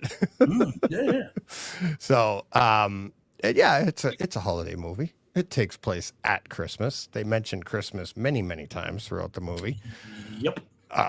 And they ended on Christmas and with the quote unquote fireworks, Merry Christmas, all that. But the big bunny for Christmas. Oh my God. Mm-hmm. But I don't know. The other part of this movie that I really, really enjoy, but I don't, is this is the last iteration of Iron Man that we get, right? So, as a standalone. Mm-hmm. And it's like, that's the thing about Robert Downey Jr.'s performance as Tony Stark is he does 3 movies, all the Avenger movies, and you still want more. Yeah. Right. Mm-hmm. It's like, it's just so good. It's so entertaining. And I mean, I loved the first movie. People have panned the second and the third for various reasons. But one thing you can't argue is, I mean, Robert Downey Jr. as Tony Stark is just entertaining throughout. I don't think it's overacting. I just think he just nails it. And it's like him embodying that playboy that gets a conscience just all of a sudden. It's just so entertaining. Yeah, it is. But yeah, so this, when it ends, you're like, yeah, this is the last one. No more Iron Man movies with Robert Downey Jr. But home theater wise, crisp is the best way to put it. It's like, I mean, this movie is just, it was from 2013. So it's 12 years old now. Yeah. Wow. Dolby Vision, Dolby Atmos. These are one of the, many from Disney that got the Dolby Vision upgrade recently. And I mean, it is just, like I said, crisp. And that's picture and audio. Like the bass in this, I don't feel like this has Atmos at all. I really, really enjoy this. Like, again, the fireworks scene, quote unquote fireworks, clean slate, Operation Clean Slate or whatever. And they boom, boom, boom. And it's like that going around the room just sounds so good. Bass is nice and tight and punchy. But then the added benefit of the Dolby Vision and the night sky and the explosions, and then you see the detail and the smoke after the big, and I'm like, it's all CG. It has to be all CG, right? Oh yeah. But it just looks so real, so good. The sparks, this and that. And I watched it a few times, those explosions, and you're like, they're so quick. How could you tell otherwise? But they are just so good. And again, maybe it's the more intimate confines of this room. But when the Iron Men first show up at that final battle scene and they surround the area and he orders them to go in and they all answer, and it's a 360 around the room of all those voices. Like, you just, oh my God, it sounded so, I was like, oh, had to back that up and do that again. It was really, really well done. Really cool. But yeah, the details you see. Go ahead. Sorry. Sorry, no, as you say, I need to rewatch it. I haven't seen it for ages. I mean, I've got them all in 4K, but I do need to rewatch this. Yeah. Yeah.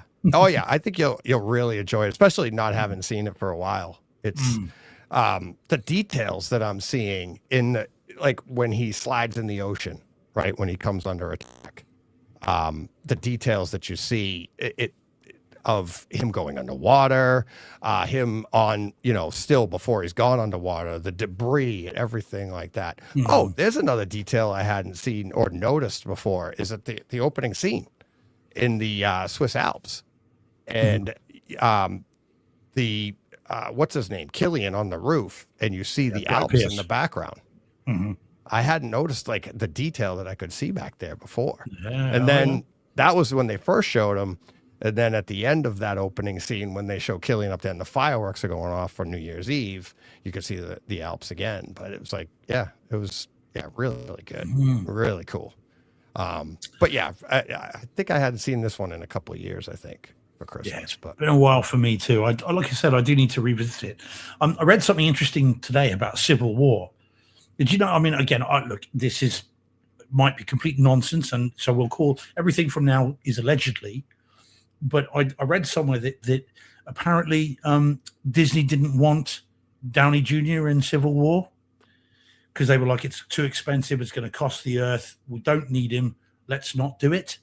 And apparently Feige didn't just put his foot down. He said, you don't put him in this movie and I'm going to walk, and threatened to resign.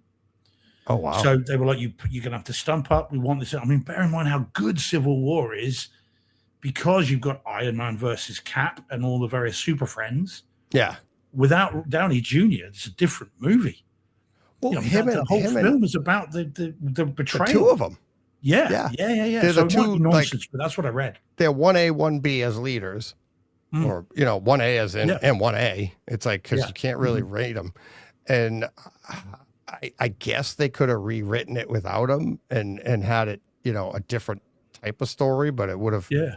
But it was the dynamic between, I mean, it kind of really was one of those, like the epitome, like the Spider-Man versus Superman, Superman being which is Captain America, the clean cut, does no wrong, always, against the flawed character of Peter Parker. So you have obviously Tony Stark being the playboy with the conscience now, but you have, Steve Rogers that is like, nope, this is the way it is. And, this is the right way. And this is it. And you have those two, that's the dynamic of leadership too. It's like, how do we compromise? How do we see things the same way? I don't know how you make that move. I get budget constraints, believe me, because Downey Jr. is not cheap. Yeah, why should he be? I mean, he's fantastic. Yeah, well, exactly. Yeah. So that's a very different movie without him in it. Oh, absolutely. So yeah, but that's what I read. As I said, doesn't mean it's true, but that's what I'd read. Yeah. I mean, I love Chris Evans as Steve Rogers. Absolutely. I love the Captain America movies, but I'm not sure that Steve Rogers plays the same without having that dynamic of Tony Stark, right? Whereas I think Tony Stark is dynamic enough on his own that he could play anywhere, right? It's difficult for a character like Steve Rogers to have. He's not as dynamic of a character, much like we say all the time about Superman. Like, how do you make this interesting? He is what he is, But yeah, so. And well, like I said, I do need to rewatch this. I mean, I've got them all. I could do with a rewatch at some point. Maybe in the build up to Doomsday, I will. I'll give them all a go and work right through. But I feel like I'm going to watch Doomsday, then go back, because that's where you're going to see stuff in Doomsday and then go back and be like, oh my God, did you see what they said in, and we've done that in the past because they do such a good job of, back integrating, if you will, they go back and retconning. Exactly. So, so lots and lots of fun. Well, there's some suggestion that Doomsday essentially is a sequel to Age of Ultron, and everything between in like Phase 5 is just gone. There's some suggestion it's just going to be, that was in another universe. Yeah. Well, that's it. That's the other thing, is that Age of Ultron is aging better. That was the least popular at the time, but then as more movies come out, you see how much is important in that. Yeah. And it's like, so what are they going to do now? Which they probably do the same thing with Eternals, because we're all like, whatever. And then you're like, whoa, watch this. Yeah, no, I quite enjoyed that rewatch of that recently. And I was not a big fan of that when I first saw it, but actually it's got some good stuff. Yep. Absolutely. Okay. All right. What did you want to do next? Ooh. I've got 3. So let me see. All right, let's do the one with the red writing, top left. I think it probably is. Yeah, let's do that. Let's get that one out of the way. Oh yeah, Finish it's that time of this year. series off. Yeah, I know. It's red writing, though. I mean, come on. Yeah, there you go. And it's been there a few weeks. I've got to deal with it. All right. Okay. So this then is the Conjuring Last Rites. Very festive. Not. There's no getting away from it, but I have seen it. And if I leave it longer, it's just I forget and I start editing out and then never get to it because there's some home theatre interest in this one, Deej. All right. So this then is theoretically marketed as the last Conjuring movie. This is the series about Ed and Lorraine Warren. Patrick Wilson was in it, and Vera Farmiga. I'm probably saying that wrong.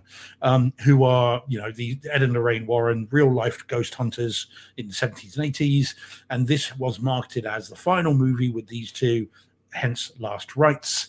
And that would be the end of it. And all the way through the movie, they are heavily hinting at one of them might not make it to the end. But this was a massive hit and it made loads of money. And so already you've got Blumhouse saying, well, maybe it's not the end. Yeah. So in that true Wait, we Hollywood can make fashion- more money? Yeah, exactly. There you go. The So, last rights? yeah. The Last Rites, part 2. Yeah. First The blood, resuscitation. resurrection. Oh Yeah. no, I'm giving them the idea. Damn it. Right. Okay. Yeah. So anyway, so now, and this is, as they do rather meld into one, I would say. They're all very similar, alleged real life case of ghosts. This is a family. Where are they? I think it's New Jersey. I might be wrong. It's somewhere like that. And it always happens in New Jersey. Goddamn New Jersey, eh? I think it's New Jersey. That might be scurrilously wrong, but I think That's was. okay. It's been a while. So somewhere, working class family, they're in their house, and wouldn't you know it, things start going bump in the night. Not because of that, Deej. And so I didn't say anything. I got there before you did. Yeah, you did. So things start going bump in the night, as it were. And then, sooner or later, Ed and Lorraine Warren are on their case, wouldn't you know it? And the movie goes from there. Now, why this is interesting for home cinema is this has variable aspect ratios. Ooh.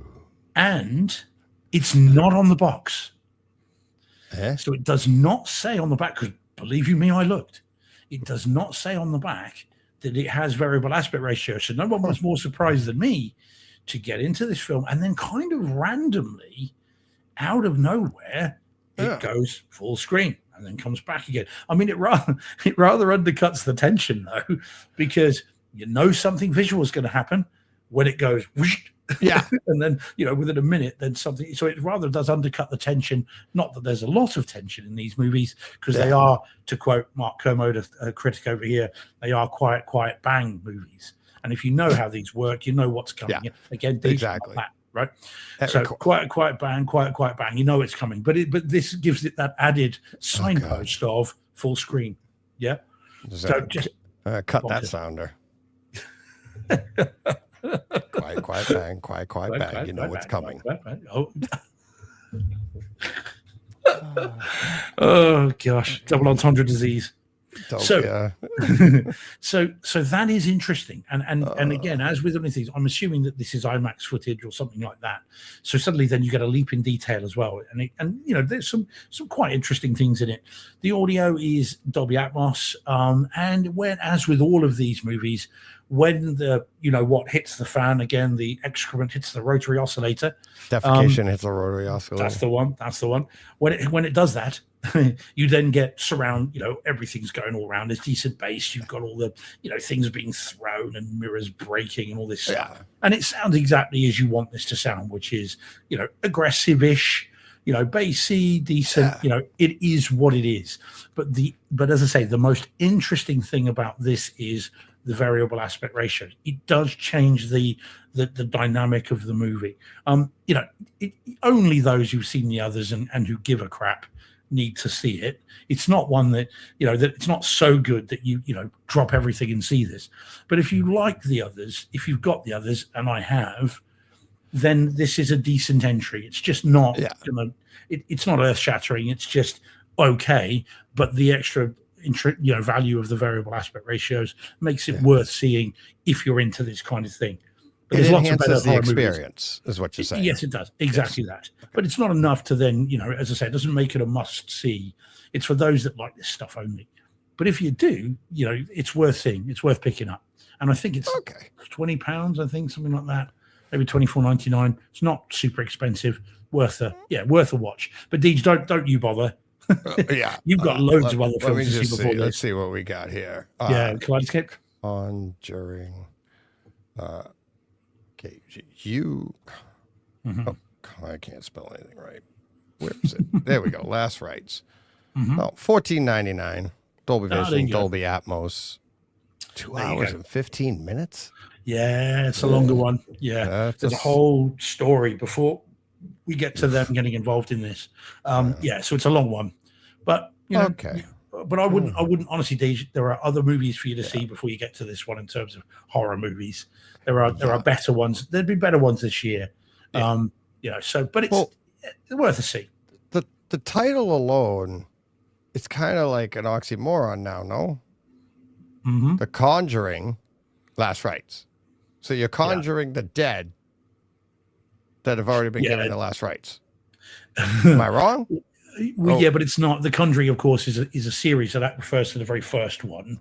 Right, This is but just isn't giving it a little conjuring title. like calling things in, right? So it's like this is the last time, like conjuring, isn't that what conjuring means? To bring up, bring back, bring this, conjure up. Which for they this. don't do. Which they don't do in any of them. Oh, I mean, they're ghost hunters, so none of typical horror movie doesn't make sense at all. Gotcha. Well, Gotcha. Thank you. as the best ones don't.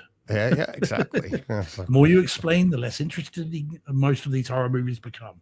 right, exactly. It's, But yeah, so worth a see if Okay. you're into this series, but don't make a beeline for it if you're Will not. There are not. better horror movies this year. especially during the holiday season. So It's counter programming, Deej. Counter programming. counter programming. But is it though? Is it, my friend? Yeah. Because I'm telling you, where did mine go? Here we go. Oh, I can't see this one. What's this one? Tis the okay. season. Yeah, fair play. Rach said to watch this a couple of weeks ago, didn't she? Remember? Yeah, yeah. Action, comedy, horror, whatever you want. It is graphically violent. It is. You're talking Violent Night from 2022. yeah. I can't believe it's that yeah. old already. Well, there's a sequel been shot. It's already been shot, so it'll be out next year, I imagine. Oh, okay. Mhm. Was that Violent Night 2 or is it like The Conjuring 65? It's Violenter Night. Violenter Night. Yeah. Yeah. David Harbour. John Leguizamo will not be in the sequel. Spoilers. Yeah. Oops. Yeah. Yeah, David Harbour. He's awesome. He's fantastic in this. I remember seeing this the first time the year it came out. Enjoyed it probably way more than I should have for me, but it's a fun take on Santa, on Christmas, and it's obviously rated R, adult humor, very graphic violence, swinging that hammer around. Like, Yeah. which is I remember talking about it when it first came out. That is a fantastic scene when they do the what is it, Bryan Adams song? Yeah. It's Christmas time, which reminds me of when Kevin Bacon sang. He sings in the Christmas special, the Guardians of the Guardians of Galaxy. the Galaxy. Yeah. It's like it sounds very similar, those two songs, them together. But there's a lot of fun, and I would say is very good home theater experience for this movie. Yeah. Mhm. What do you remember it? Did you not enjoy it? Yeah, well, this is you and I. We've talked about this before, DJ, because I have some issues with, from what I remember. Again, it's been a couple of years, I think, since I've seen it. I seem to remember the black levels being quite grey, like so At the opening. times. Yeah, and that kind of annoyed me a bit. I remember Okay. that being a bit weird. I wanted it to be perfect. Yeah. But even in the opening bar shot, which randomly, by the way, is in Bristol, which is the city nearest to me here in England. I don't know why it's in Bristol, Yeah, but it is. And it's all kind of, the colors are washed out and the blacks are gray. And it happens a couple of times in the film, and it sort of put me off it a bit in terms of the experience, not the movie. The movie's great. Yeah. But I just thought the presentation is lacking something for me. See, That's why I nothing was so interested to see what you think of it now on the TV. on the TV. I was like, I did notice at the end there's a particular scene when he gets, it's not really a barn what he ends up in, but it is kind of like, to your point, like the black levels are grayed out a little bit. But I was taking it more from the atmosphere that they were in, because there are some deeper blacks in this, especially in the indoor scenes where you have more bright lights, the Christmas lights and the trees and stuff like that. I thought the dynamics of the screen, I didn't think they suffered. It's okay. You know what I mean? Like, so like you can have like the Dark Knight, not the Dark Knight, I'm sorry, the Batman. It's that has a almost like a raised black level to it, right? Like it's a little bit, but the dynamics are still there. You know, you still feel like you have some really great brights. And there's a lot of detail. That's how I felt about this. There, not for a second was I taken out of it. I did notice, obviously, being on this screen, having the black bars at the top and bottom without masking and seeing, now you see that drop in the, or I should say, raised black levels. But I just took it as like, that's the scene that you were in. And I mean, there's some really dark nighttime scenes with the snow, the trees in the background. You got the Santa suit with all the detail and the leather in that suit and everything. None of it is lost. I mean, you see it all. And then the detail in David Harbour's face, the blood, the dark, like when they do blood in movies, like you have that a blackness in the blood as it's like on their face, like dried blood or whatever. And it's in his beard and it is just, you can see it on the image on the screen here or on the poster for it. It's like, there's a lot of detail there, and there's a lot of depth, and you can't get that depth without a decent black level and the brightness of his beard, his eyes, and all of that. So, I thought the picture was great. I really enjoyed it. And then the audio too, great bass, the gunfire, the detail in the contact that is made with people, whether it be a punch, a hammer, whatever tool they were using to smash people, break their legs, or do their Home Alone. They did a lot of homages to other movies. We said, I think when it came out, this was similar to Die Hard. It's an homage to Die Hard.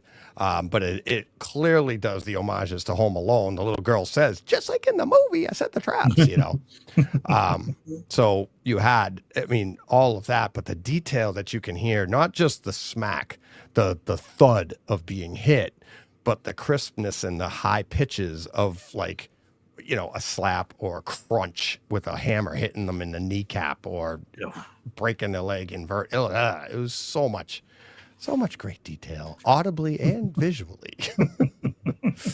So, not a family movie. No, it's not. No, definitely not. No, this is R-rated for sure. Yes. All right. So, who's playing Mrs. Claus then in the sequel? Who are we thinking is Mrs. Claus? I was thinking like Cameron Diaz. I was thinking. I think I know the answer. Cameron Diaz. What you call it? What's her name from Pretty Woman? She could do it. Julia Roberts? Yeah, Julia Roberts. Okay. I was thinking physicality of it, do you think? Julia Roberts? Oh, yeah, next to David Harbour, and because he's afraid of her, isn't he? She's the one in charge. Yeah, but that's the thing, is you don't need to have the physical presence.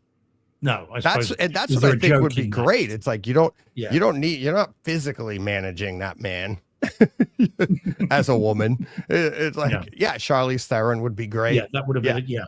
I think I know the answer. Who? Because I looked it up on IMDb. Oh, that's why.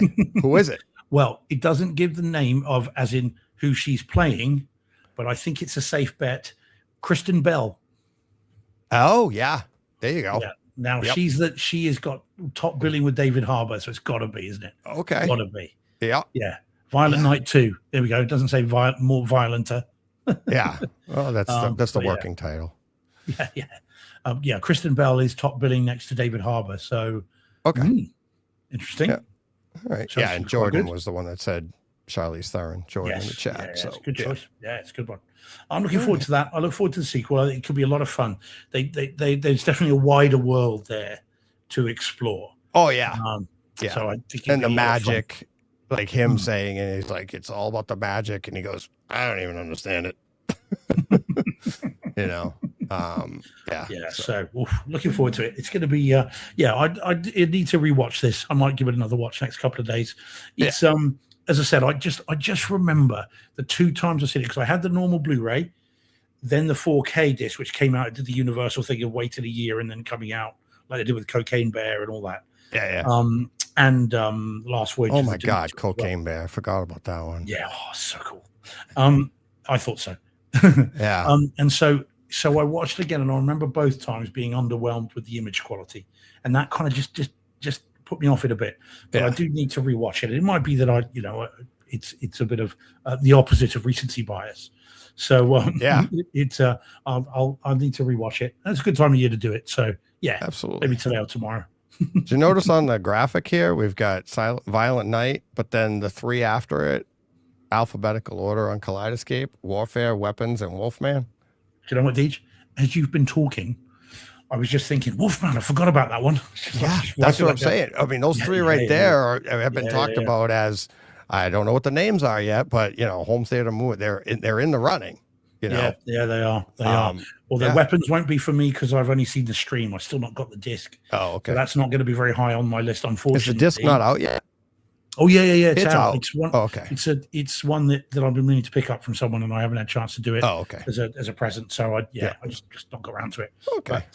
But there we go. But the other 2, without a doubt. And we got a late showing here from Sophia in the chat. Hi DJ. Hi everyone. Hey Sophia. Just a Malachifan. I don't even know what that means. Yeah, Malachi fan. Malachi fan. Just Malachi fan. What is Malachi? I don't know. Isn't that Sophia? The things from Gremlins? Bye, Billy. Yeah. Can I just say to Sophia then, because she missed it earlier, 6, 7. Yeah, there we go. We're down with the kids. That's what her ears were burning. That's why she hopped on. Yeah. Like they're talking about something I want to hear about. Those old people are talking again, Mum. Yep. 6, 7. 6, 7. There you go. So, all right. Alrighty. So I've got 2 more I can save to next week. Yeah, I have one that I did watch, forgot to grab an image for. So I just remember somebody mentioned something about it in the chat. I don't even know if they mentioned the movie, but they used a word that's in the title of the movie, and I saw it scroll by, and I was like, there it is, another one. I knew I watched one earlier this week. So I'll have that for next week. It might not be next week. It might be the week after, because we'll be doing our best of show next week, won't we? No, we do best of the week after. We do best of in the new year. We get through the year, and then we do it the first week of the new year. So that's what sounds good. Okay, no, that's great. Gives me that way. If anything drops in the next, because we've had that happen, like stuff drops within the year that's just stunning. That you're like, oh my God, we got to give every opportunity. So, yeah, no, that's fair enough. So here, that studios, get your entries in for you want to be listed, and we do take payments. Yeah, the coming soon to Netflix podcast that is. Absolutely. The bought and paid for Brightside Home Theater. Bought and paid for. Why you? Yeah, exactly. New digs, new everything. And we're like, yeah, bought and paid for. We might be biased now, but we're jet setting. Yeah. You want to see our 700-inch screens? Yeah. Forget that one in Germany. My IMAX screen at my house is bigger.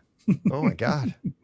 Well, it's funny because you say that, like Barstool, which started, not that this is going to be us by any stretch, but Barstool was started by David Portnoy in Boston as a newspaper magazine. It was like a little that he printed himself, handed out of his car, and it was Barstool Sports. It was basically really like some raunchy articles, stuff like guys would talk, just guy conversations in a bar, right? And he had people contribute. Then it ended up as an online blog. That's where I picked it up. My buddy told me about it.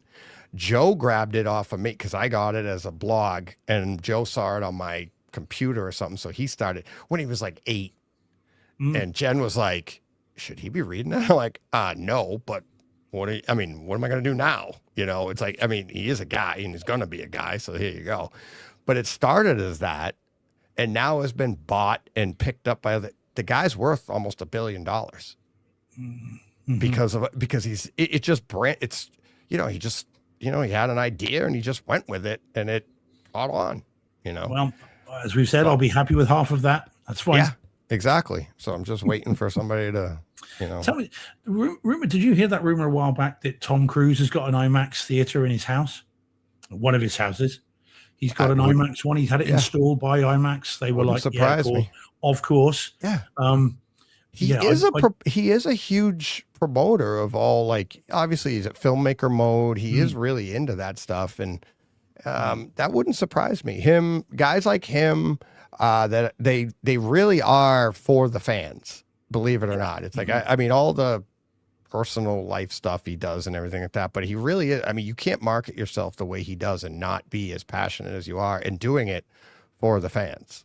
Right. Yeah. And it's like, so if you're saying that, you're like, I want to experience this stuff. Just, he is a fan of all this stuff. And that's what, you know, it's not a job to him. It's like, he just loves this stuff. And I think of Ron Howard much in the same way. And, you know, and there's a lot of people like that, you know, I mean, most of the greats are like that, but. So tell me this, it might be the wrong time for a question, but I'll ask it anyway. That's okay. If you could have an IMAX screen at home, and when I say I mean tall, full, so would you? Yes. Yeah, absolutely. Okay. Or would you be Why like, not? look, it's not. Well, I wonder whether it's not. I wonder whether there is a line of home theater where you cross into commercial and you lose the intimacy of the home theater environment. You know, like so for argument's sake, then. So if tomorrow you win the Powerball and you've got $2 billion to spend on, you know, for argument's sake, if you put in a 200-seat IMAX theater in the home, I wouldn't have. You don't have to do 200 seats to have an IMAX. You know what I mean? Theater. Right? I mean, yeah. But do you see what I mean in terms of you cross from what makes home theater so good into a commercial theater, and then it's not as good. You lose that intimacy, that kind of that engagement, because there must be a line there somewhere at which you cross there. Yeah, and so something is lost. So I'm not sure if I would. I'm not sure if I would want an IMAX screen, even if money was no object. I think I probably wouldn't. I think I'd probably want a 69 screen. Obviously, your four-way masking, 200 inches, sure. You know, cinema size, yeah. But I don't know if I'd want an IMAX screen. Well, that's where you're getting at. Like, IMAX screen to me is about height and distance from screen. So you can have a 200-inch screen in your home, and if you're sitting 20 or like 15 feet, 12 feet away, and it's literally like almost floor to ceiling, and you're like, this is the IMAX experience, and it's probably, you know, the room's set up for maybe, you know, 8 to 10 people, 2 rows, 3 rows, whatever it is, right? Yeah. That to me is an IMAX experience in the home. You know, now you need to have, to me, that's like, you need to have tall ceilings. You need to have some width for things to breathe. But again, like we've talked about, like we're talking about with Ben Goff and other people, like the way you calibrate the room as well. It's like, so now say, and talking about it with, you know, Steve Brock, John Brock, you know, in his theater, he has a huge theater that seats like 16 people or something. And you have different settings that when you're sitting 16 people, you'll have it calibrate. It is already a preset calibration for that 16. But when you're in there alone, it's calibrated to refine everything to the primary seating position. So you do get that intimacy. So you get like, so that speaker that is now, you know, it might be 10 feet away, but there's nothing in between you and that speaker. Well, when you calibrate it as such, they can, the calibration can crank that speaker so it feels like it's 4 feet away. So you get that intimate experience. Because the reason things don't work in a commercial theater or even in a large home theater is because when you calibrate it for the full room, you have to calibrate that speaker for the person sitting to it like 4 feet away. when Yeah. you might be 10 Yeah. feet away. So you're turning that down. So the primary seat isn't getting as loud and isn't getting the full envelopment that you could if you were the only one. Yeah. Well, if you can have a room that size and you're doing that, much like John Brock or anybody with these Trinovs and stuff, where you can calibrate it for that intimate environment of just you, you're getting it all. You're getting the IMAX experience and you're getting the intimate experience as well. So Yeah. Yeah. I don't know. I'd do it.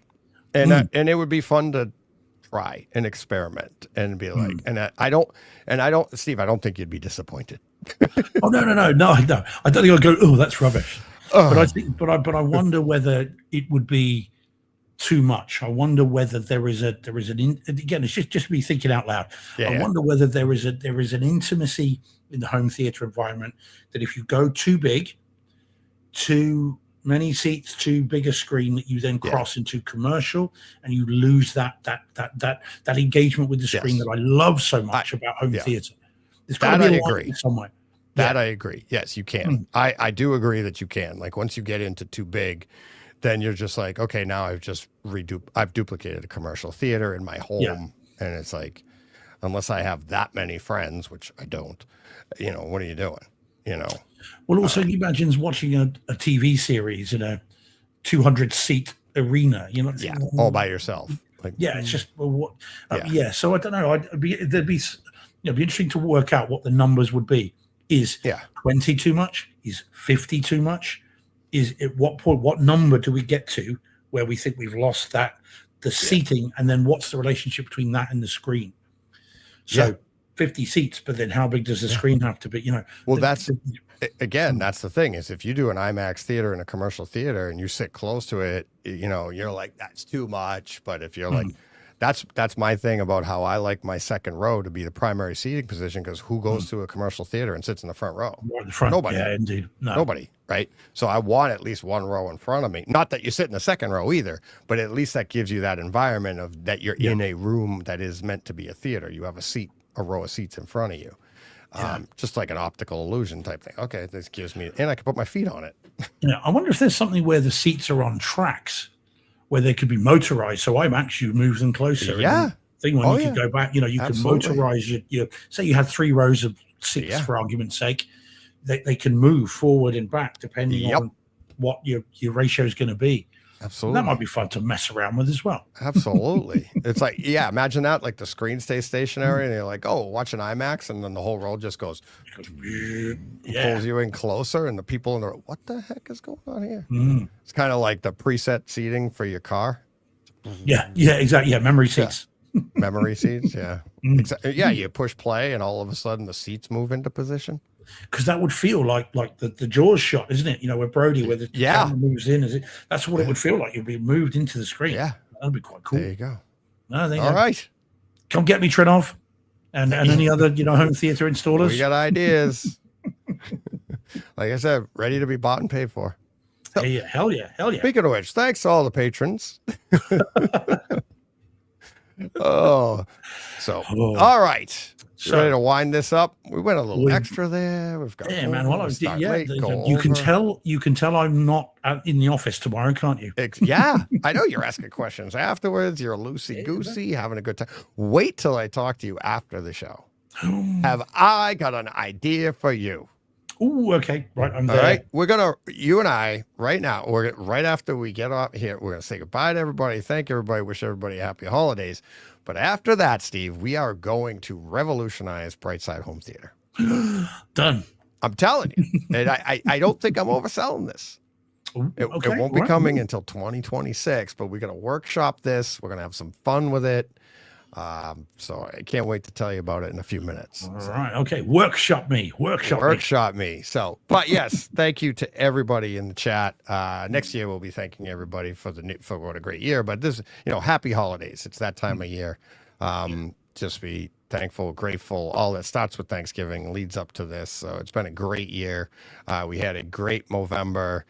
We had a great year. Like Steve and I said, time and time again, and John, with everything John has gone through, everything. We sit down here every week, and it's like it changes your perspective on the world and gives you another shot at another week.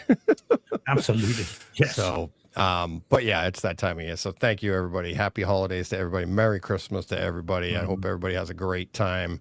And family, friends, that's what it's all about. And that's what this is all about. So, Yeah. Steve, anything? Happy Yeah, no, holidays? Merry Christmas to all. And again, if you're not with your family, if you're on your own, because some people are, and people do find it difficult this time of year. We've talked quite a bit about men's mental health and everything else. Absolutely. And some people do find this time of year very difficult. Hopefully watching this, enjoying this is kind of, gives you some levity and some enjoyment. Have a great time. Yeah. And if you do need to reach out, you can reach out and, absolutely. Look after yourselves, but have as good a time as you can. That's what I would say. Absolutely. Thanks. Well said. So with that, thanks to everybody. Thanks for awesome chat as always. Thanks to the patrons. Everybody have a great, great holiday. And we'll be back next week. And until then, you know what you got to do. Go push play. What he said. That's right. Merry Christmas, everybody.